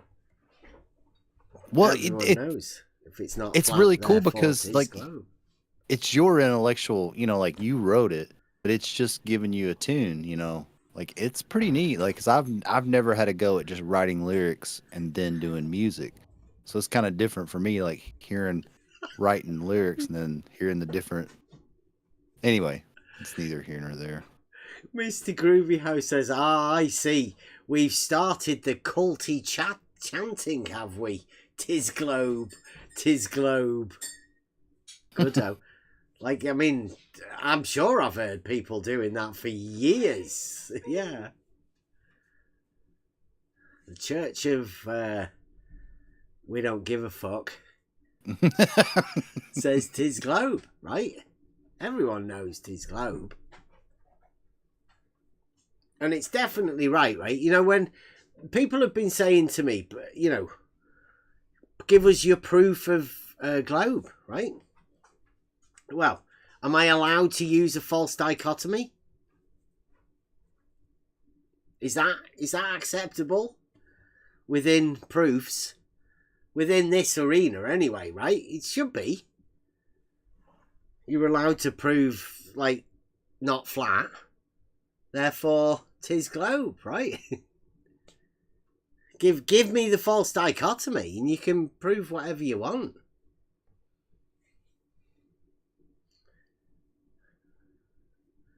Oh, he's upset with the words. They always go to the definitions and the word usage, don't they? The terms.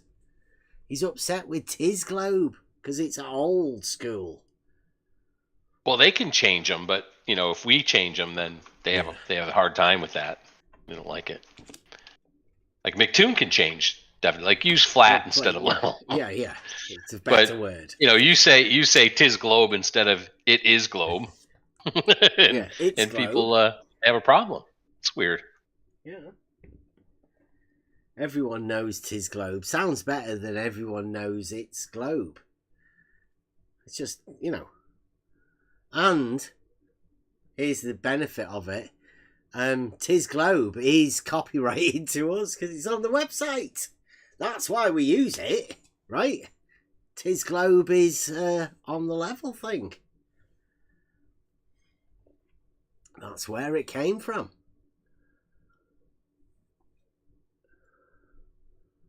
Mr. Groovy House says, "Our page, bless you." Is that Flat Earth Math?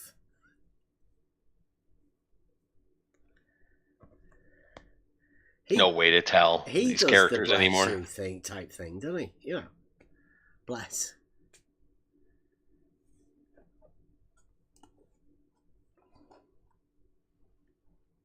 Come in and have a chat.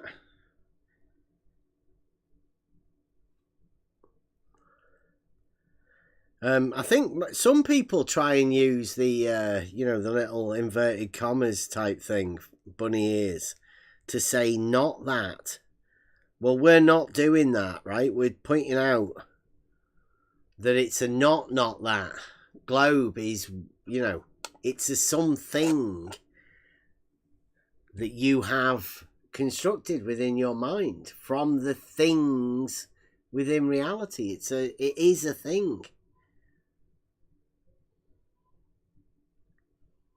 It's getting a bit weird talking to somebody in the chat, but I mean, hey, it is Free for All Friday, and if this is your best way of being able to communicate with people, Neg's decided he's going to have a go as well. It's a long time no see, Neg. No, it measures and observes to be a globe, therefore 'tis globe. Yeah, 'tis globe. The conclusion that you come to is 'tis globe.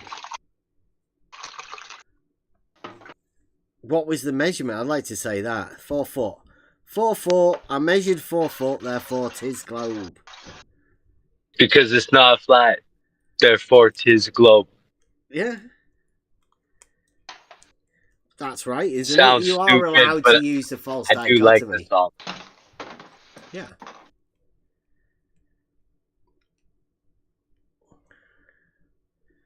Everyone can see it's not flat. And if it's not flat, therefore 'tis globe. There are only two options, right? It's either flat or globe, and it's definitely not flat. So therefore must be 'tis globe.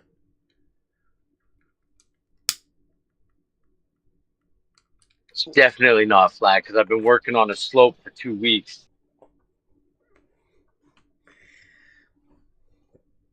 Yeah. Slopes prove the globe, right? Because it's not flat.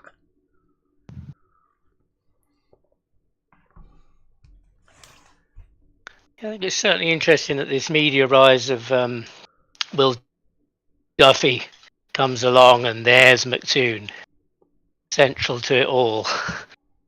I kind of wonder, who's actually driving this? Who's behind the, this direction, this Antarctica stuff? And people are easily sold on it. Obviously, this guy in the chat is obviously sold on the idea that a plane can be curved. And like we said before, with the biblical connection and the churches, the pastors getting on board with it, that how easily people can take it on in a belief system, that because somebody that they put in authority says it's so, they don't question it. Like PT with GeoGebra, it's kind of beyond some people's understanding, I guess. When they see something, on paper, it's, technical program, has to be true, surely. It has to be right. Somebody drew a curved straight line. I mean, well, why not? It just defies logic, defies reality, but these things just seem to be easily taken on. And largely, I think people don't really think much about it. They're either chanting for somebody to support one side, or they are just totally sold on what seems to be just fallacies, fundamental fallacies, really. Crazy. What do you think about somebody sat on a stage in a church and having the nerve to tell them that planes curve? Well, yeah, go on. Sorry, Buster. Go on, you Karen. You got more just real quick, knowledge about it than that me. Well, me and Kevin had a chat about this like a couple nights ago, or I don't know, whatever. Same conversation. And like, I grew up in that arena, those types of churches, and the pastors that I knew that were hardcore, like they were all about being a shepherd. This is their flock. It's their sheep. They're accountable for them when you take on that mantle of pastor. And somebody like Michael Toon comes in. At first, it's like, okay, this guy seems legit. But if somebody else comes in and goes, hey, check this video. This is this guy on YouTube.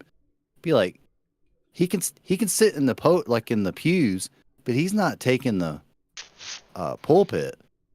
No way. This guy's getting a voice in my church. But I mean, that's just those were the pastors I knew growing up. But maybe it's different. Maybe now the the Flat Earth Slayer has to take different tactics. I don't know. I mean, it seems weird. That's all. Over. Yeah, it's a very different. You can't forget that he was invited onto that stage, right? So a pastor has already thought, I tell you what I'll do. I'll get a flat earther and a globe earther from across state, right? I don't know where he lives. One of them lives like in one place and another in one Colorado. The church's in Colorado. They came from Minnesota. It's a fair That way. begs the question: did his church like pay for them to come? I mean that. Yeah. I mean, But at the beginning, he asked how many, how many people were local, how many people he from was asking how Colorado, who and then in. who came from out of state, Mexico, and I forget where somebody else said. And the furthest somebody came from was Australia. Well, I don't know whether they came specifically for that, but expenses paid though, right, for McToon and Joe. Oh, I mean, there's some sweet deals to be done there.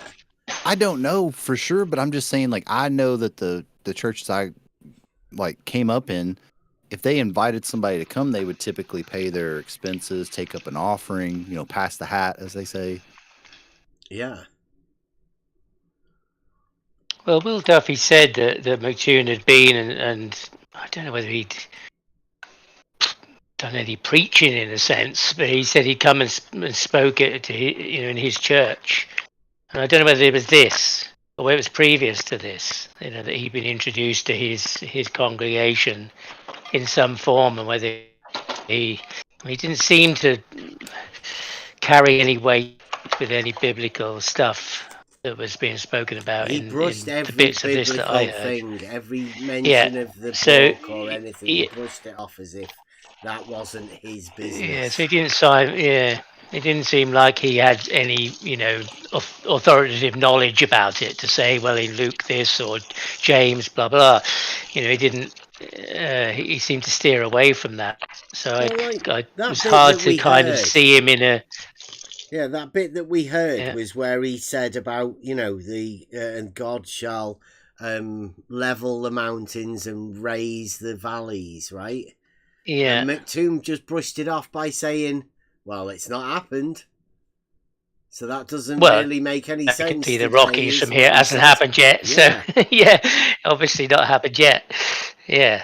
But, so it was hard for me then to kind of imagine him preaching in a biblical sense or a spiritual sense, to his congregation. So I wondered what that meant when he said he'd been and he'd spoke at his church.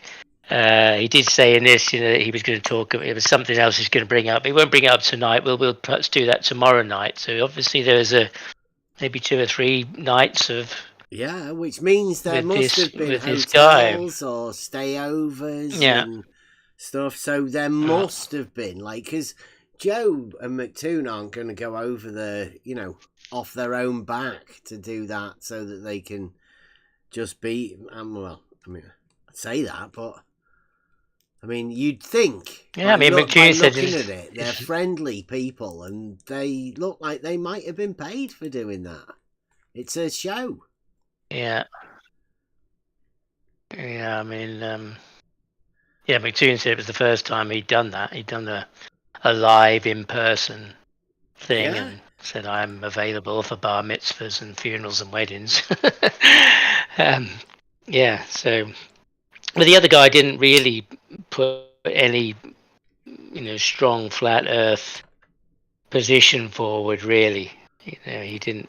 Said, I don't know a lot. Did his present. Yeah, he didn't even know a lot. I don't know what the hell he was doing there anyway.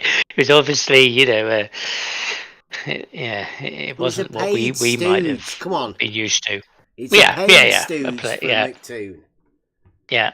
And McToon's got him in onto a sweet deal for a road trip where they get to go and do these online debates, and it might be taken off because obviously people need flat earth versus globe earth, and they can't have the toxic shit of Fight the Flat Earth calling people names and Nathan Oakley calling people pedophiles or whatever, You can't have that just happening willy-nilly, so you've got to orchestrate it and set it up.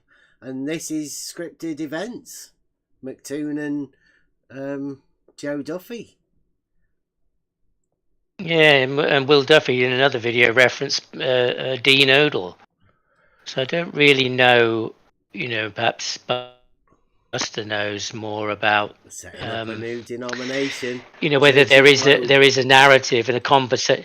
where there is a conversation going on in the churches to do with globe and flat, and whether this is something that they feel they've got to, get ahead of, or it's the new thing that will fill the collection box, or get them a new Rolls Royce or whatever it is that they believe they need for, walking the road. So I'm not really aware whether that's what's going on in American churches or in the minds of the Bible Belt of America, really. And it's something that they've got to get on top of. I don't know, like exactly. Like, I've never been a pastor. Is where I'm getting at. Like I've never had the position of I'm a pastor, but I have been in a lot of churches. I've had leadership roles, all that stuff, and it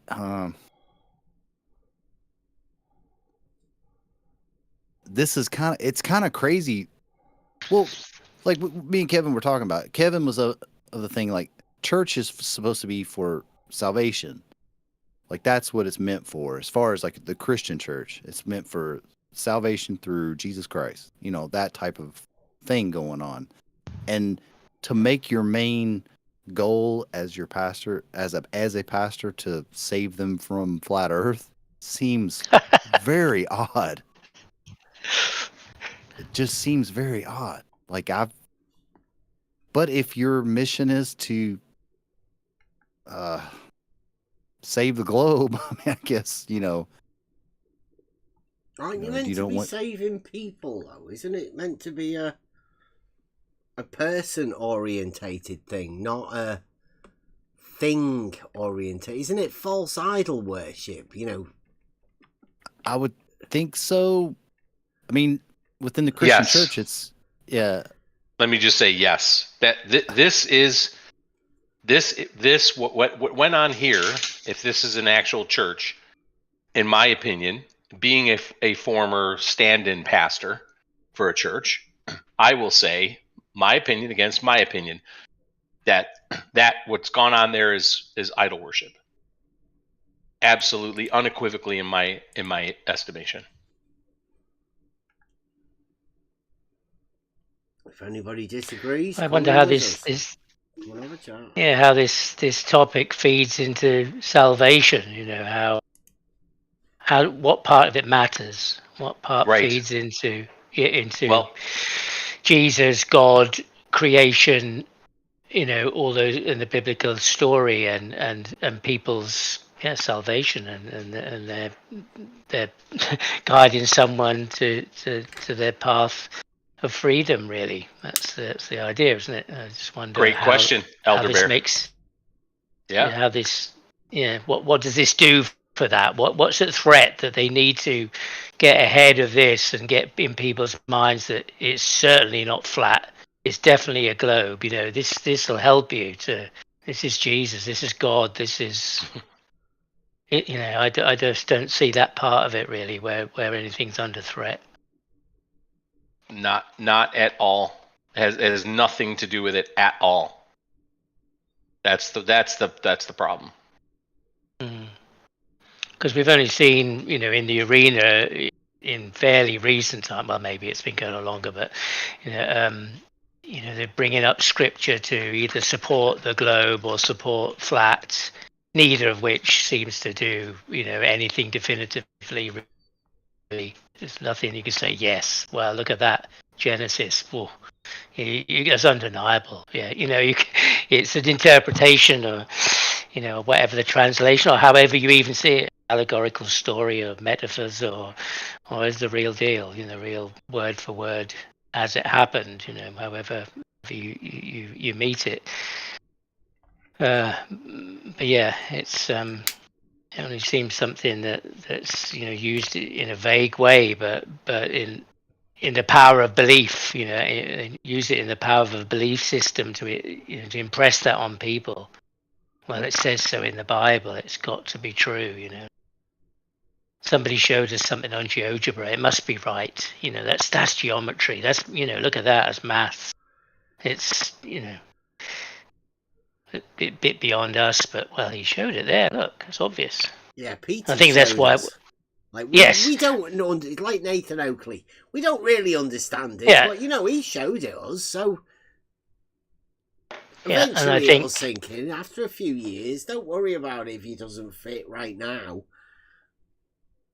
Yeah, with McTune there, you're saying flat. Don't use level, use flat.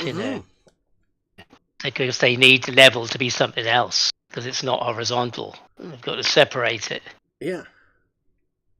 Yeah, it's all like this is the word games. It's Wittgenstein, right? But they're using it in a way to try and manipulate people. Gaslighting, if you will, using definitions. It's pretty sly tactics. But for Will Duffy to invite Toon to do that on a stage and say, look, I'll go on. Go and tell my congregation that planes curve. Yeah, I mean, if he's as a shepherd, he's saying, here, take care of my flock. I hand my flock to you, basically, isn't he? I trust you. Well, it's either either him or the other one, right? It's flat versus globe. The false dichotomy was put up on stage. And it somehow matters to you. What Will Duffy is saying is somehow, congregation, this topic matters to you. Yeah. And is somehow built in. Yeah, and is somehow built into the salvation scheme that you came to this church to engage in. Exactly. And that's the idol worship. That's the idol worship. Yeah. As far as I'm concerned. Exactly. Like that's what I'm saying. Like this guy's a pastor. He's shepherding his flock, as they say, frantic bunny ears. But I'm sure they had like flyers or like saying we're hosting this event. Come if you want to. Don't come if you don't want to. I'm sure they announced it. I mean, if not, then that's kind of nefarious in itself too. So either way, it's weird. I'm just saying, like if I were a pastor and somebody showed me one of Michael Toon's videos from YouTube, I'd be like, maybe not this guy. Yeah, I don't. Yeah, I mean, I've talked to him, so I know what he can be like. Right, he's as bad as Fight the Flat Earth when it comes down to it. He's just got other people to do that job for him. McToon, he's rose the ranks to have his little sycophanty minions. Well, and you could see it. To me, this is what I was trying to say when we had that discussion, Buster. Right? Like to me, I'm not sure that necessarily matters because you had, if you remember, the Dean Odell, and what was the other guy's name? That guy's a Locke. Greg Locke. Yeah, Locke. Greg Locke. I mean, you had that whole discussion, and those are two theoretically, I mean, apparently two Christian pastors that in the end told one another that they were heretics. I mean, that's the kind of division. So, I mean, even if you have just two pastors together, you get into this topic and look what happens. And yeah, you're right, Buster. I mean, would you invite this guy? No, but I wouldn't invite those two other pastors either to my church if I had a church. But Will Duffy said he was there. He was there at that debate. He was already planning. Kicked it off for him. Yeah, he was already planning the Antarctica thing. And he hadn't, it was in the early days, and he was there, he said, at that debate, which is also interesting. So once two pastors call each other heretics, it opens up you to be able to say, hey, it's okay, I can have a heretic in my pulpit. Yeah, maybe that's it. Exactly. It doesn't matter at that point, does it? Yes, they set the precedent. I don't. Yeah. I mean, once you head down that road of, you're not in it for, for the actual religious perspective that you're in it for. You're supposed to be in it for. You're in it for a gotcha, a win on this stupid freaking topic. It's crazy. But in the Christian church, you're not supposed to be in it for a win unless you're lifting up your brother. That's correct. That's exactly right. Exactly. Well said. Unless you're lifting up your brother or your sister, and look between those two pastors, you're a heretic. Well, you're a heretic. I never want to talk to you again. I mean, and they're supposed to be in it together. Yeah, exactly. Wow. Well, that's 2024. I think that's the welcome. We're getting to a new denomination here of religious fervent. We saw Betty do it, right? Betty was step one of them religifying the globe. He did that presentation over at Blue Marbles. Yeah, Aquinas, right? Yeah. Mm-hmm. And he would sort of eased it in there, where they were sort of religifying the globe. That was the idol that they became to start worshipping. And we are having this new denomination. They are literally making it. You're getting to witness the new Church of Globe. And there are many preachers. I think Rachie might have been ordained as one of the new. There's that Wolfpack connection you said about last week, and there's Petey mentions Ruhif, and Ruhif uses the Ruhif numbers. Yeah, and then there's Ruhif, Wolfpack, Rachie, Petey. It's yeah, all very strange. Perhaps not strange to some, but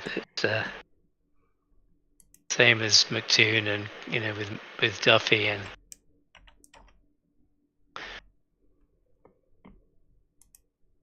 no, I guess maybe that's the extension. The globe versus flat can only go so far, can't it, really, before you run against on just old ground. What can be new? It's the next thing is to like you say, if you start a new denomination. Impress on people that the globe is the way to go. Globe. Well,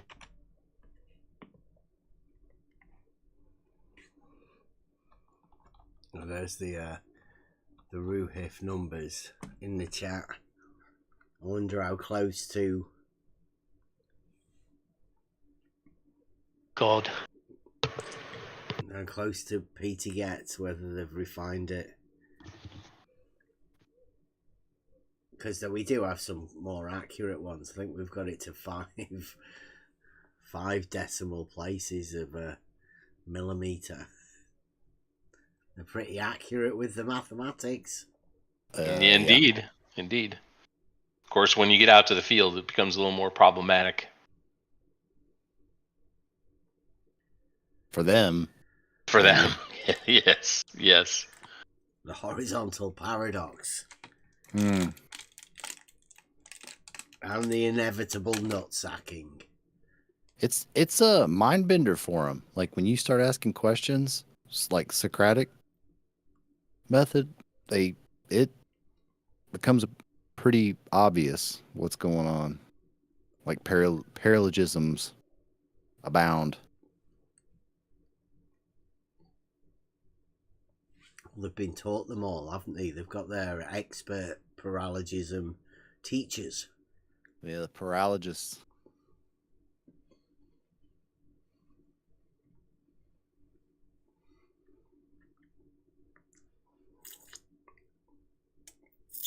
Cords brings up measured for the curve, right? Does anybody actually know what that means?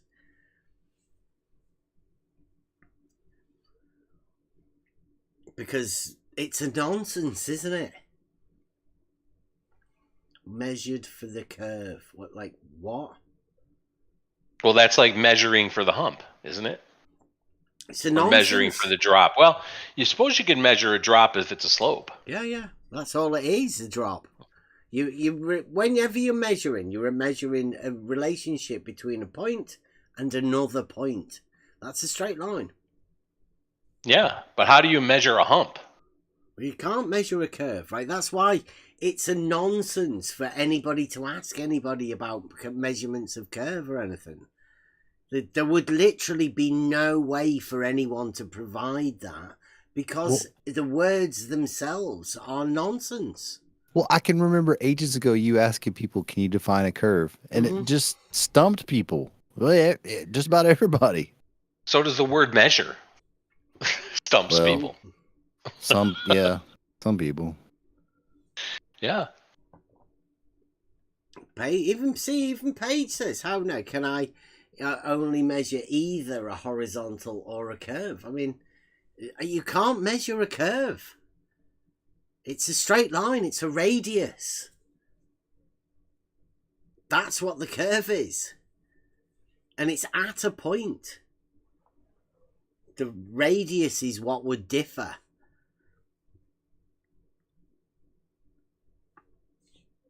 And if the radius differs, then you end up with ellipses and, different shapes.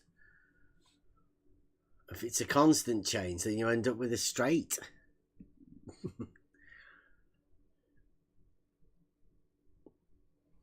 But a change from what? You've got to deal with straight lines. So any measurement that would be taken would be a straight line measurement. So there's literally zero possibility of you being able to measure a curve. If you want to show us a method, I'll be my guest. But we've been asking people for years. I've been asking for the best globe geometers. I've been asking anyone really. Most people look at me as though, they don't know what you're asking for because it doesn't compute how to measure a curve. And if you can't imagine how you would do that yourself, how do you imagine how somebody else would give it to you? That's why the only way to go is to take one side of the false dichotomy, and you say, if Earth's not flat, 'tis globe. That's a much better way to go about it than trying to measure a curve.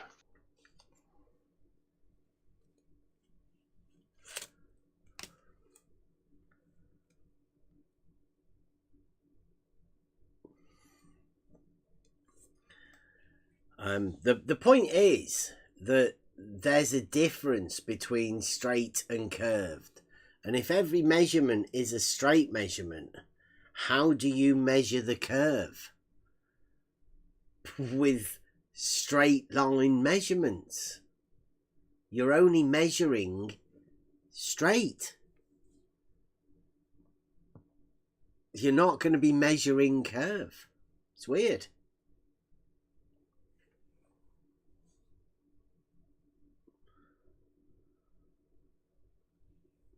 I don't know, Rachie, as well. I don't know whether you're being put up to this by a group of weird blokes that aren't quite brave enough to come and do it themselves. But your questions seem a little bit weird.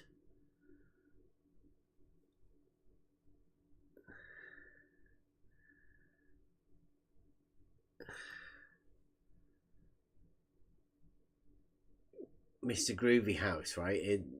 Again, weird statement, says, considering how you lot have just blown geometry apart and shattered the Euclidean paradigm.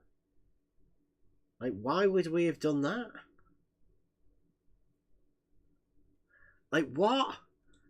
No, Euclidean geometry is how we understand these straight lines. Nobody's blown that apart. It's weird.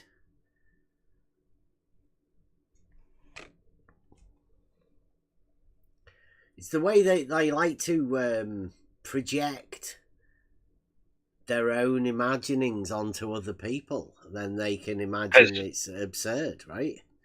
Yeah, Bev. None of them have put a water level in their hands. It's so ridiculous.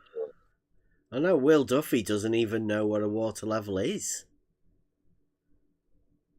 I know Petey thinks he can put a water level into GeoGebra. Tell him to go buy one and put it in his hand and use it.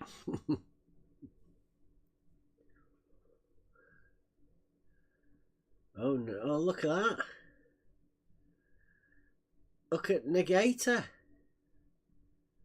Negator says. Yeah, Negator's the worst of them It all. says He's my the dumbest. horizontal is perpendicular to my vertical.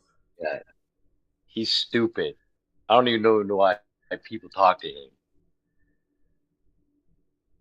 Perpendicular. You know who else makes that spelling mistake? Because I think this is one of those things, right? If you want to lie, the best way to do it and to get out of it if you ever get called is to make a spelling mistake. Because then you can always say, I didn't say that, it was perpendicular. Actually said it was perpendicular. That's not saying that it's perpendicular. It's saying something completely nonsensical because the spelling's off. So I find it hard to believe that after all of these years, people are using geometric understanding and misunderstanding how to spell something like perpendicular. He's done it again. It's like he's doing it on purpose. Purposely misspelling words. Doesn't make you look clever, and nobody's going to imagine that you're bright, Negator, if you can't even spell.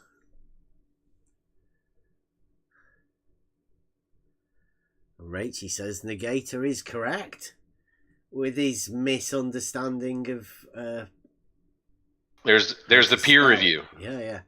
The peer review has happened. It's excellent. It'll be the received opinion now. You just have to take it on.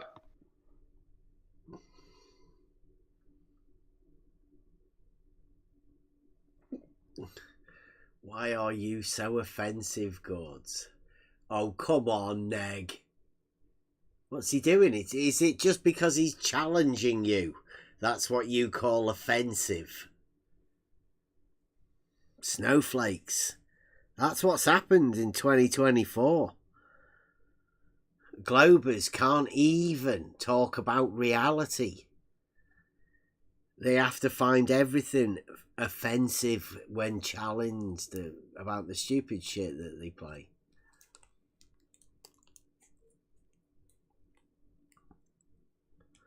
And we all agree, the point to make out here is, we all agree that the Earth is not flat.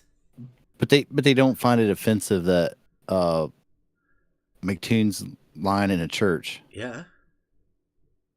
I don't know. What do you guys think, Neg and Rachie? What do you think about McToon sitting in front of a congregation of people in a church and telling them that planes curve?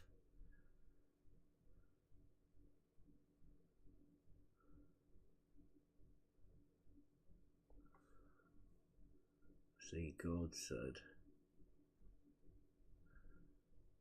Well, there's a tard there, maybe that.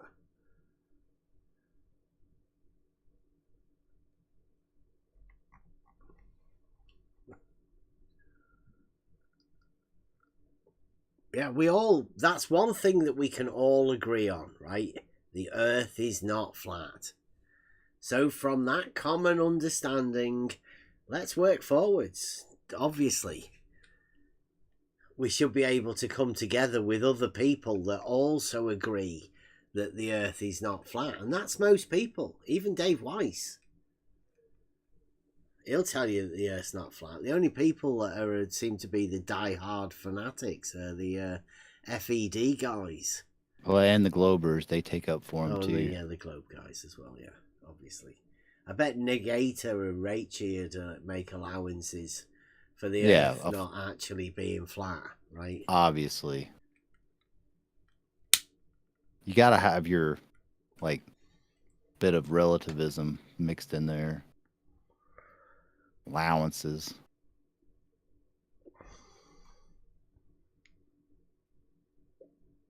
Wow, there's some really weird conversations. It's like ECV, right? They start off with one conversation, and then they revert to talking to other people about weird things, like something that's not really relevant to the conversation that we're talking about.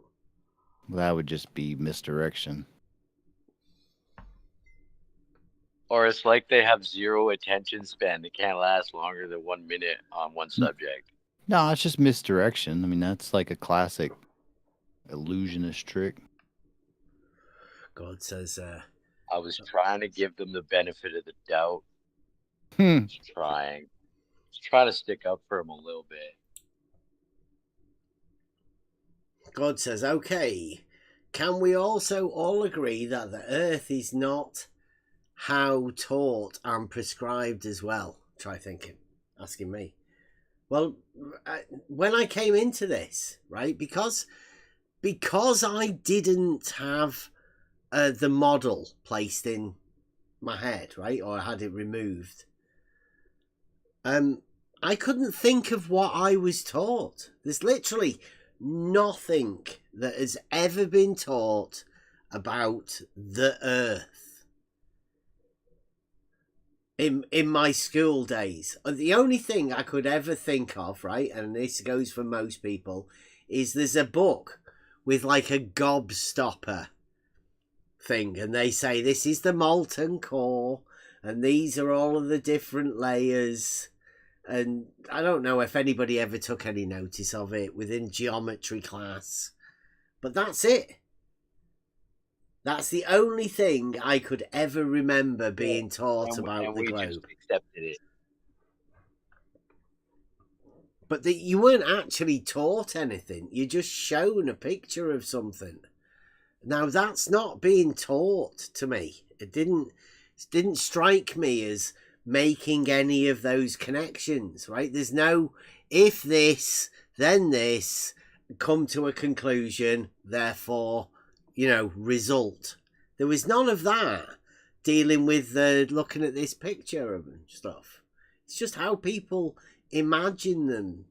The whole imaginometry thing comes.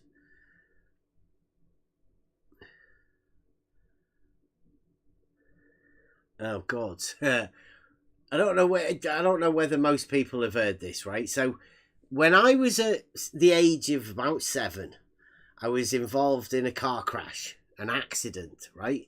Where I was awake through it all, but my mother died. Now, I obviously was there to witness this event, but chances are so horrific that ECV, whatever, your brain saves you from these things. So there was a wall put up, obviously, because I don't know what it was like, but I was awake through the whole thing. Therefore, my memory of before that time just gone.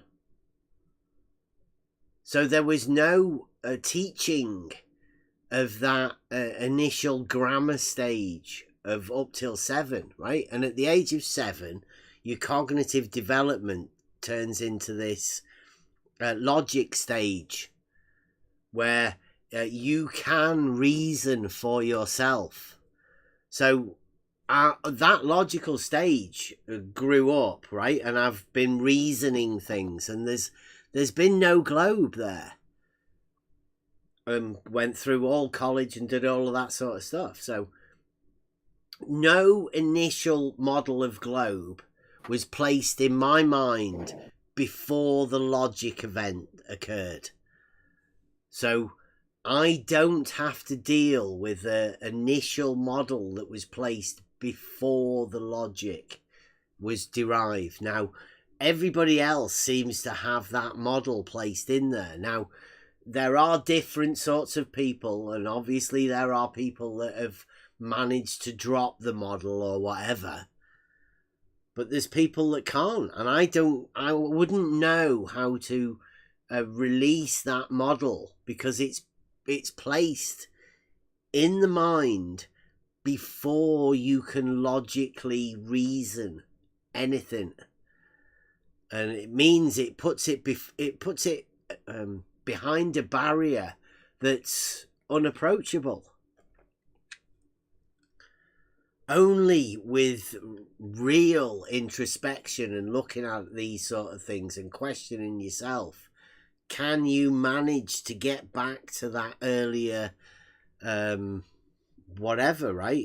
You can reason back to the grammar stage of your own cognitive development.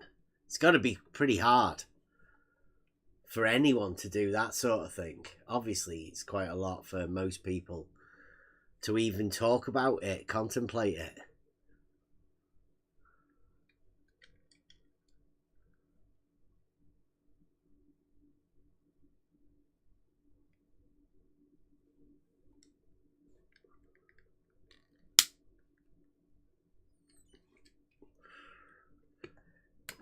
Negator and Gords are having a good conversation there.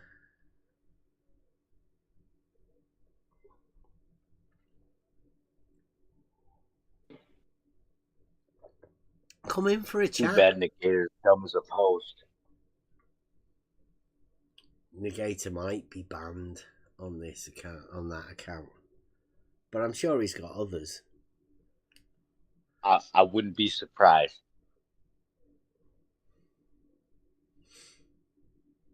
Been around these parts as long as I have. Clearly a troll. Yeah, but they're happy, aren't they?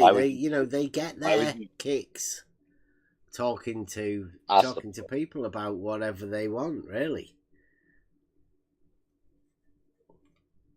And I think that's one of the problems of this arena, right? Because there's a group of people who've found truths for themselves, right?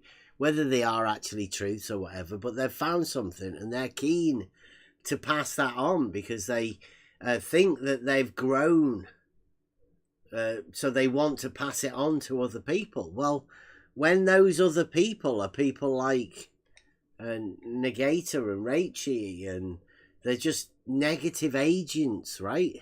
His name's Negator. Nuh-uh. No, not that. No, what do you want to say? I'll negate that for you. Nuh-uh. That's the way of these conversations. I don't know why people continue to do it, because, how long have people been talking to? The same people, having the same conversations. Where does it get you? Round and round in circles. Nobody actually gets to discuss the actual proofs because they just want to keep going round and round in circles.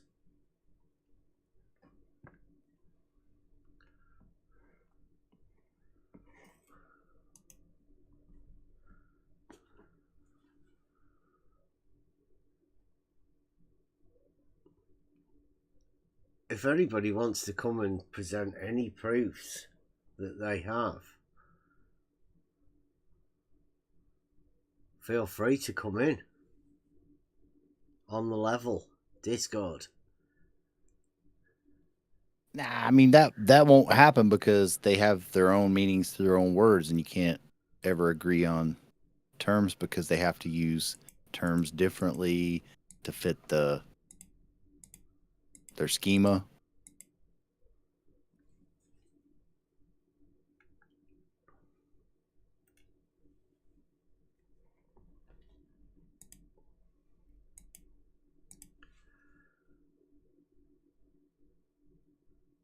But hey, you never know. Gords. He's got him and Gords are having a conversation about proof. Don't worry about it. I suppose that's as good as coming in here and actually presenting it. Because when you think about it, when people talk like this, and you see them talking, does that make people think that they're actually doing these things and presenting them to other people and stuff?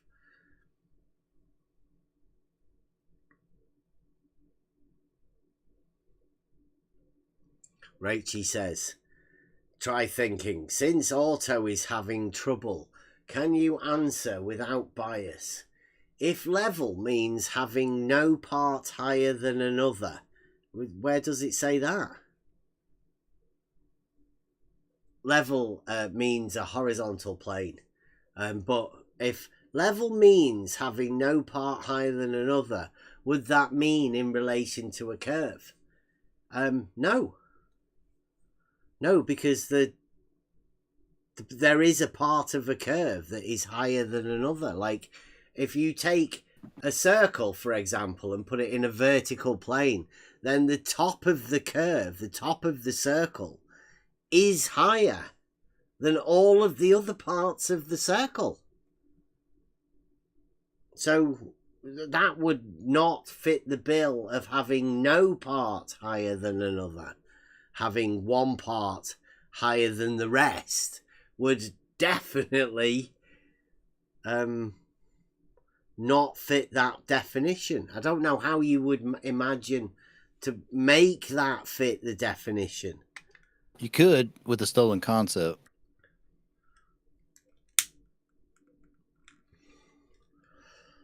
To mean higher, meaning all the way around. Like, just completely change the definition of what higher means. And then negate Euclidean geometry, I think, maybe. Yeah. Make lower be higher. But still need your understanding of higher. Yeah.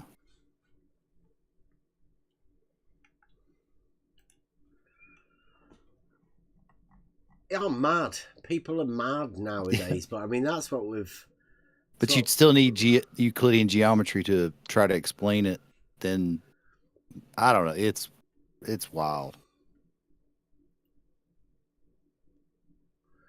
You read that wrong. If level means having no part higher than another in relation to a curve, would that mean to have no part higher than another? No, because the curve has parts higher than the other parts of the curve, Rachie. I don't know what it is that's allowed you to imagine that the curve has no parts higher, but it obviously does have parts higher. Now, to say that that's your starting point, to say that that is, you've fallen into the trap. You're negating Euclidean geometric principles. Well, it'd be like the conversation that was had with Charles, what was it, like about a month ago, where he had horizontal and vertical parallel. Yeah. So, I mean, if you want to have that conversation, Charles would be your guy. She keeps thinking that I read it wrong. The curve, Rachie, has parts higher than another. To imagine that the curve does not have parts higher than another would be for you to remove yourself from reality, to put yourself in a weird place. I can't do that. But you might be able to.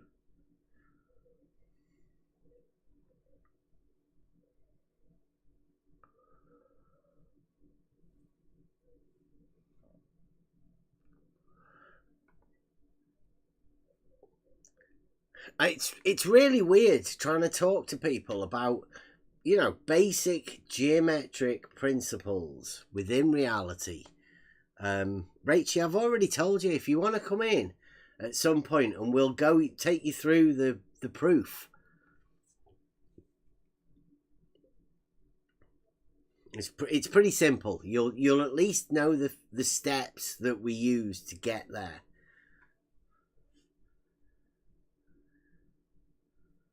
Sounding like you probably want to deny it or whatever.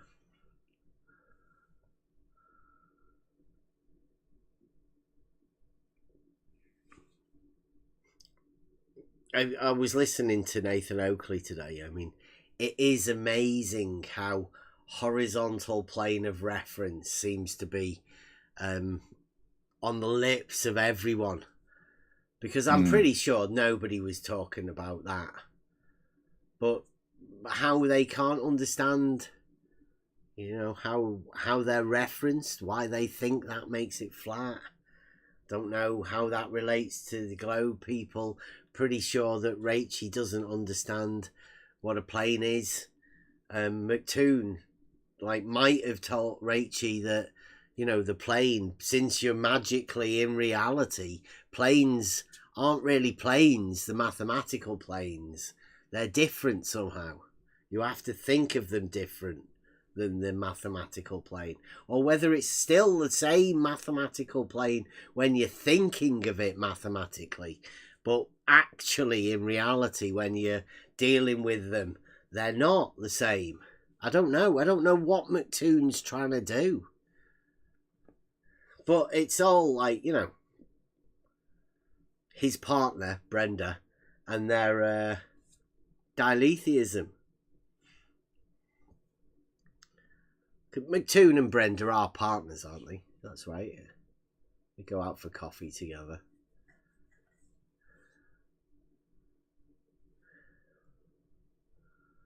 I was told to Google it by Bev, so laughing at Googling something. Wait, when? When did I say Google something, Rachel? I haven't got a clue.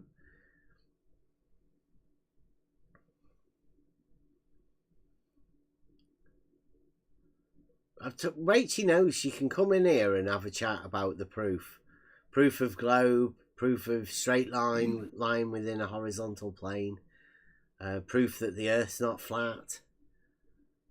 All of them, really.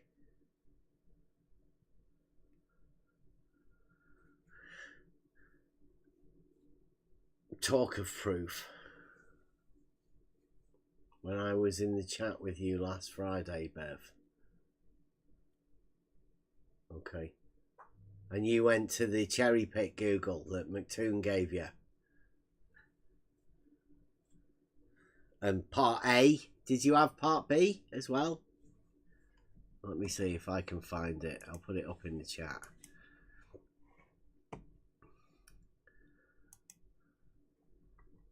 Because of all of the definitions of level,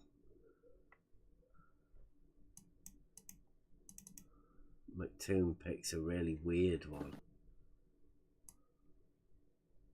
He picked the one with the vacuous truth in it. And he misquoted it. Like the one holy grail that they have as a definition, he didn't even get it right. There we go. But hey, if you're talking to people that are ignorant, then I guess you can get away with it. Upload failed. In the pulpit. There you go. See, there's this is what I was talking about with definitions, right? You know, when you have the definition and they say, you know, it says having no part higher than another, which is the bit that Rachie wants to say. It says conforming to the curvature of the liquid parts of the Earth's surface. What if there's no curvature to the liquid parts of the Earth's surface? Could it conform to that? I mean, like within the definition, there's no allowances for that, but that's just part A. There's also a part B. Which, Rachie, what would you think of that, right? It says parallel with the plane of the horizon, horizontal. Now, is that a plane, Euclidean plane, or is that a McToon Earth plane that it says there in the part B, where horizontal? So horizontal pertaining to reality, it being a plane parallel with the plane of the horizon. Would that mean that's a McToon curved Earth plane, the horizontal? So would that mean you could cite McToon and be valid? Yeah, for that one, yeah. Like definition B, since McToon says the Earth planes are curved, then parallel with the plane of the horizon must mean a curved Earth plane, horizontal. A horizontal, in reality, is a curved Earth plane. McToon, 2024. God, we had that peg ages ago and they laughed. Bendizontal. Bendizontal. Yeah, there it is. McToon's already done it. Now it's becoming a thing, 5 years on. They're sort of allowing that. No, it doesn't say that, Rachie, because let me get back to the other one, because once you take the earlier definition, because look, you've got this one here, right? This one's 3 of 3, so you've already skipped a few, right? Now a bit earlier, it says here, a horizontal 1-3 says a horizontal condition, especially equilibrium of a fluid marked by a horizontal surface of even altitude. Water Seems like you're getting... seeks its own level. So that's where it says the water level is a horizontal condition. Now, how much curvature is there in a horizontal? Well, 0. But if you take on McToon's Earth curve plane, then as much as you want. Just imagine it curving. Can't be measured, can it?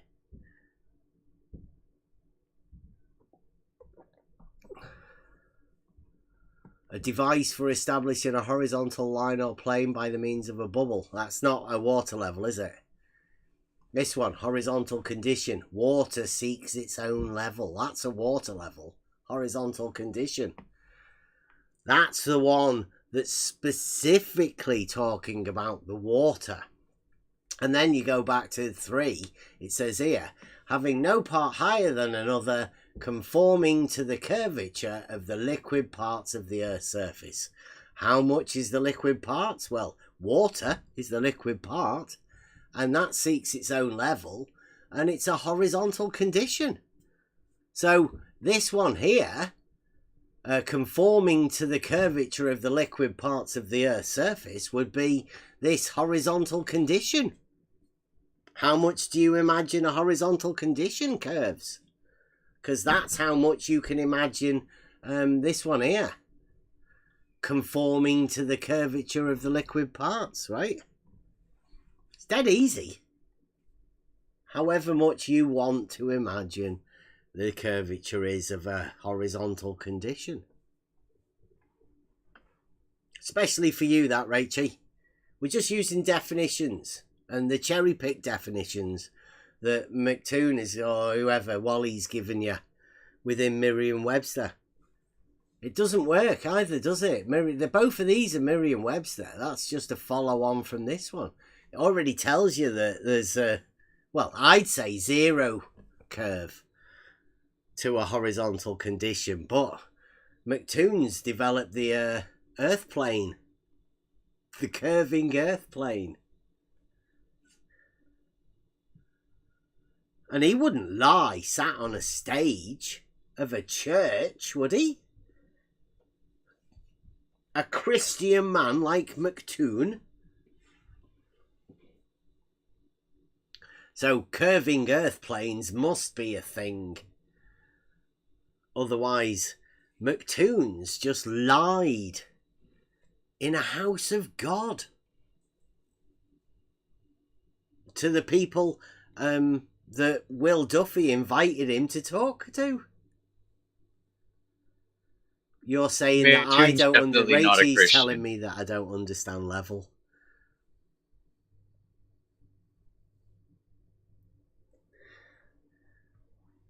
She's projecting onto you.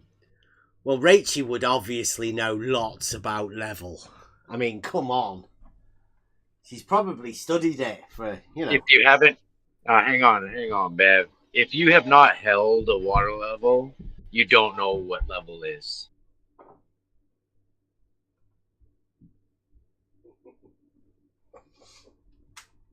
Rachel's doing the definition thing though, like flat earthers do.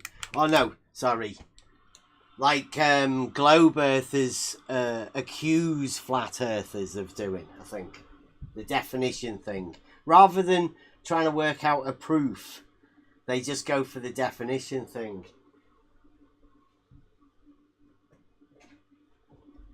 They don't define to prove. They just argue about definitions and terms. It's sort of language games.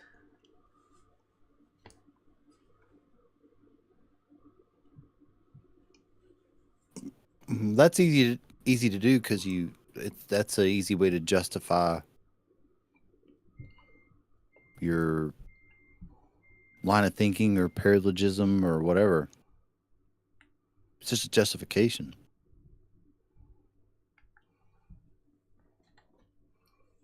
It's weird that Rachel's deciding to come here. I mean, are they really that bad that they can't come on their own? Or if they, how did they convince you, Rachel, to come over here and tell us that we don't know what level is? I mean, that's, But isn't that what's happened the entire time we've been doing this? People come tell us, and it's like, you ask them, hey, have you ever done anything practically in that area? Like, practically with a level, anything? And 9 times out of 10, no. They haven't. They,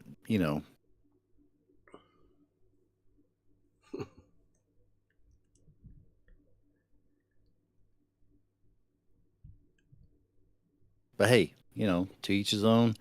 Want to argue about? Sorry, well, no, just a second. Like, you want to argue about your ideas of how things work without actually having hands-on experience? Then hey, fair, fair game. But me personally, I would trust somebody's word or I would take somebody's word more valid if they had actually done something practically, but you just don't see that. Sorry, that's it. I have a question. Why do spirit levels have a margin of error marker on them? And what is that a margin of error to? Come on, Globers, use your melons. You pop up in my comments. Only when I was watching you do, Rachel. Sorry, Rob.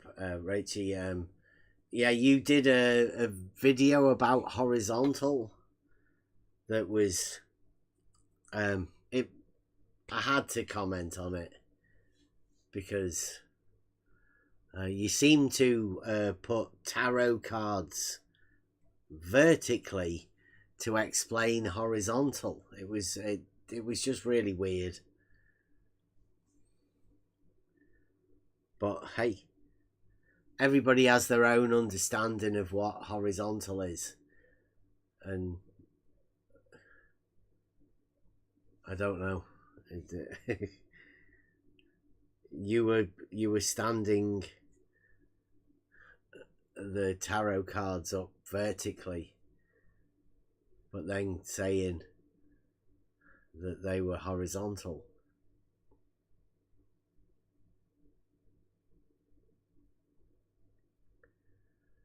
If any of the boys that are teaching you any of this, Rachel, want to come and have a chat, they can. Just come in and,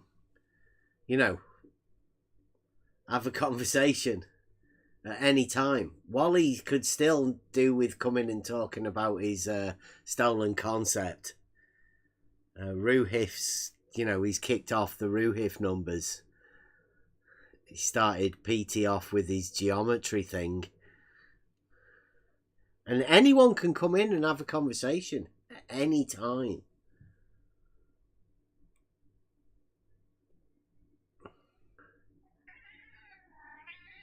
All this talk is here. Neg, come in and have a chat. You're just chatting to people in the side chat. I don't know what you're talking about. It's not Bev and crew. It's mainly me talking here, Neg. And if you want to come and have a conversation about anything, come and have a conversation with us. Don't sit in the chat talking to people about I don't know what. I'm not watching what's going on there in the chat.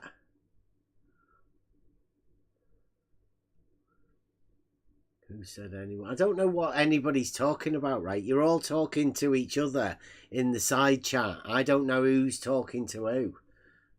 Or just know that none of you are really talking to me. If you wanted to come and talk to me, you come in here, have a chat.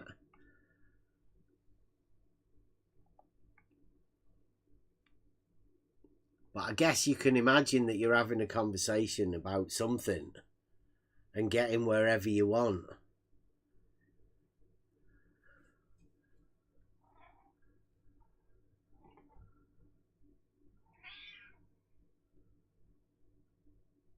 Wow.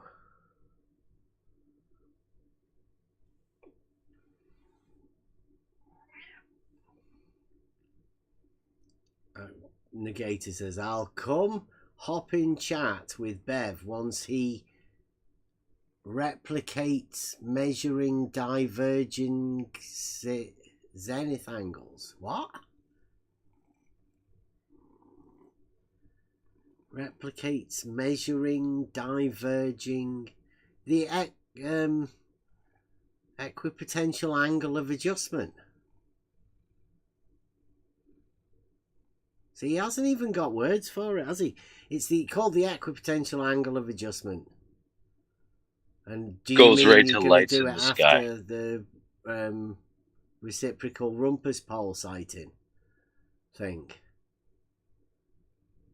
I think we'll be too big once we've done it, Neg, for you to come and talk to us. You'd have to book a slot. I'm not so sure anybody would get the chance to talk to us about that.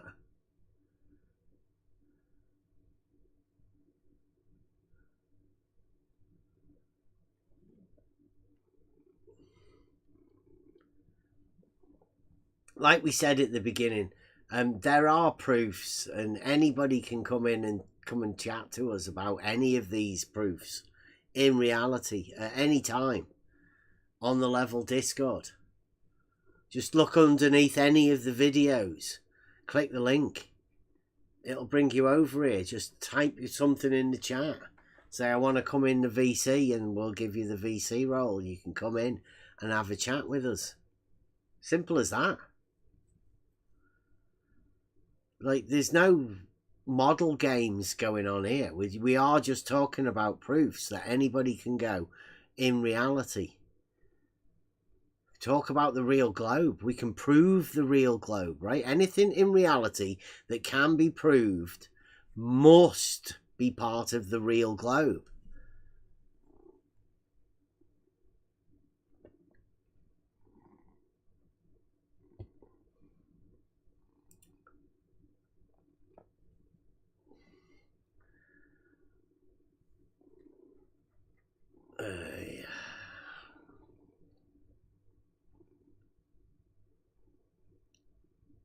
Obviously goes back a long way, that. Has anybody got any other conversations? Anything? I think we need to save the chat from itself. We're trying to progress and not regress.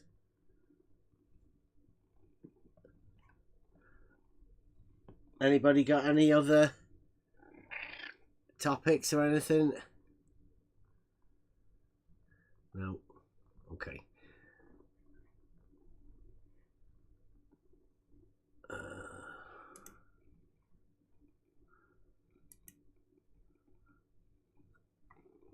I got nothing, but Globers are all dumb.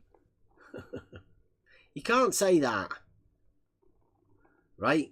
My dad, the missus, my lad, they're all globers. Everybody lives on a globe, right?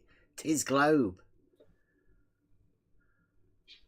What you mean is these people that are obsessed about the shape of the earth that come in the chat, right, to say stupid things.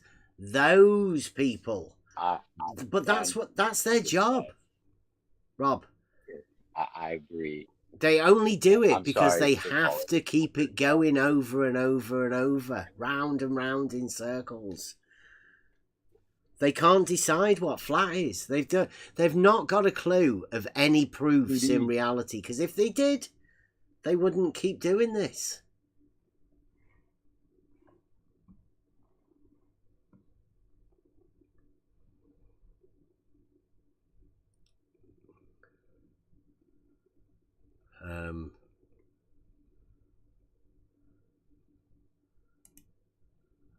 Don't understand triangles.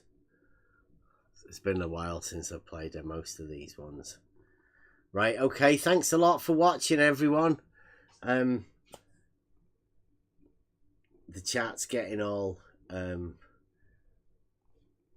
it's too divisive, right? These two different sides are always arguing about stuff instead of coming together. I don't know why you guys can't agree on things, why you have to do this backwards and forwards. You've done it with them thousands of times before. Same people, same things, over and over. It's about time it finished. All right. See you Monday. Maybe sometime over the weekend. Who knows? We're starting a new channel up soon anyway. You call it a triangle axiom. I do, yeah. Thank you, Mike. Right, so you've managed to confuse a lot of people within that argument. Weird times, buddy. Because like you weren't trying to say that all horizontals are not parallel because you can draw a cross on a piece of paper. I was temporarily agreeing. That wasn't the argument. For fuck's sake. Because some people have took it as though that is. I'm sorry. A separate discussion. Happy to talk about that one day. What I originally suggested, and Mike knows this, Mike Jones. We agreed we'd sort of discuss the postulate first. You call it the triangle last time. I do, yeah. I discussed the swimming pool. Thank you, Mike. Question. Weird times, buddy. You don't understand. Be quiet. Swimming pool. Thank you, Mike. Question. You don't understand. For fuck's sake. I'm sorry. Thank you, Mike. It's not my problem if you don't want to learn. Thank you, Mike. You're just on your own. Well, that I hold to be a self-evident. You call it the triangle axiom. I do, yeah, because it's got just about a triangle, So, yeah. The question is, why did include that axiom? You call it the triangle axiom. That postulate. I do, yeah. Why did you include that at all? You call it the triangle axiom. I do, because it sort of shows that triangles have 180 degrees, right? Or the sum of two right angles. You know? So you're saying to 180. How does it show? Well, yeah, it does. I mean, you can prove that, but why did he include that? You call it the triangle axiom. If you can... Oh, you can prove it? Be quiet. If you can prove that triangles have... You call it the triangle. The sum of the angles is two right angles. Why would you need... For fuck's sake. Sorry, that's my question. You call it the triangle axiom. You don't understand. You call it the triangle axiom. You don't understand. I was temporarily agreeing. Be quiet. It's not my problem if you don't want to learn. You know? You're just on your own. For fuck's sake. I'm sorry. Horizontal lines can easily not be. Just as I suggested, you just sort of get a horizontal line. That I hold to be a self-evident truth. You put two crossing lines on them, and by definition, any two lines, straight lines on a horizontal plane, are themselves horizontal. You mind? Though. That's the problem. You can't. Well, it's not really a problem. Yeah, it's not a problem because there's only three straight lines. How fucking difficult can it be? The point again is that you cannot prove it. A lot of people, you call it the triangle axiom. Millennia thought you could prove the fifth postulate. You call it the triangle axiom. The question is, do we need the enclosure axiom? Yeah. Not on the globe hypothesis. I received opinions we don't need it because postulate 1 will do the job for you. And look, Bev, I simply wanted to ask you why you think the postulate's there, and you have explained that. And you have explained that. Not on the globe hypothesis. That I hold to be a self-evident truth. I'm sorry. It's not my problem if you don't want to learn. quiet. You're just on your own. I'll be perfectly honest. I'm sure there are better people back at the other place, the blue place, who can prove this. And we're happy to talk to you. No logic, no wisdom, no worries. And you have explained that. You're just on your own. If you know. No reason, no logic, no answers to questions. And you have explained that. You're just on your own. If you know. That I hold to be a self-evident. It's a self-evident truth of reality that all triangles, in reality, have 180 or the sum of two right angles. Be quiet. But not on the globe. Well, it's an assumption. For fuck's sake. It's not an assumption, is it? Sorry. For Euclid, it was an assumption because he knew he couldn't prove it. There was a huge debate which went on for centuries. You call it the triangle axiom. What, that he couldn't prove that triangles have 180 They tried. degrees? They thought there was a question: is the fifth postulate? You call it the triangle axiom. Triangle axiom. Is it self-evident or not? A huge debate. Weird times, buddy. Weird times, buddy. You've brought an argument into a group of people that aren't ready for it. Be quiet. You cannot. Euclidean geometry. You call it the triangle axiom. It does not follow. It doesn't work. But not on the globe. I don't need it as an assumption because we can prove it. You can prove it from the first postulate. For fuck's sake. Horizontal lines can easily not be. You can just, as I suggested, you just sort of get a horizontal plane, right? If you know, you put two crossing lines on them, and by definition, any two lines, straight lines on a horizontal plane, are themselves horizontal. For fuck's sake, I'm sorry. You don't understand. That I hold to be a self-evident truth. For fuck's sake. You don't understand. If you could prove it, it wouldn't be a postulate. It's not my problem if you don't want to learn. You're just on your own.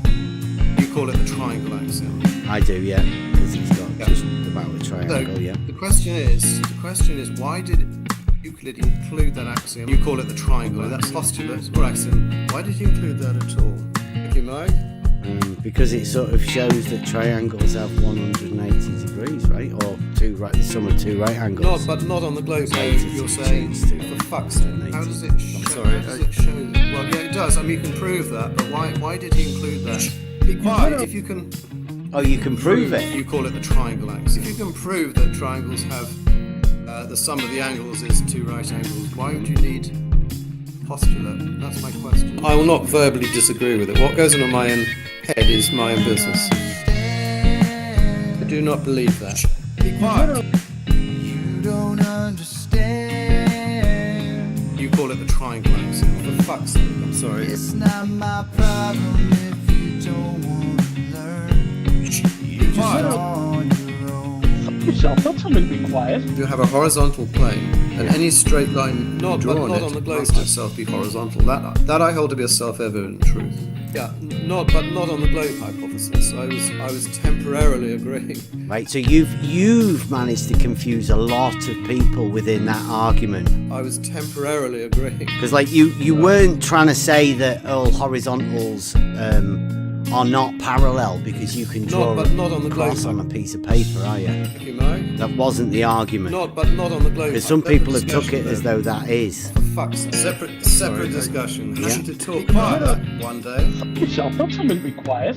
Point again is that you cannot prove it. A lot of people, you call it the triangle axiom. Centuries, millennia, thought you could prove the fifth postulate. You call it the triangle axiom from the preceding thought. Be quiet. I was temporarily agreeing. Not on the globe. You call it the triangle axiom. Not on the globe. It's not my problem if you don't want to learn. Be quiet. Just on your own. That I hold to be a self-evident truth. For fuck's sake, I'm sorry. No reason, no logic, no wisdom, no worries. And you have explained that. You're just on your own. Not on the globe, you know. No reason, no logic, no answers to a question. And you have explained that. You're just on your own. Betty, do you believe the water surface is a horizontal plane of reference? Be It's a horizontal plane, possibly, but not on the globe. Let's assume. Thank you. The surface of either swimming pool, a horizontal establishes a horizontal plane of reference, right? Let's assume. Thank you. The surface of either swimming pool establishes a horizontal plane of reference, right? It's not really a problem. Yeah, It's not a problem because there's only 3 straight lines. How fucking difficult?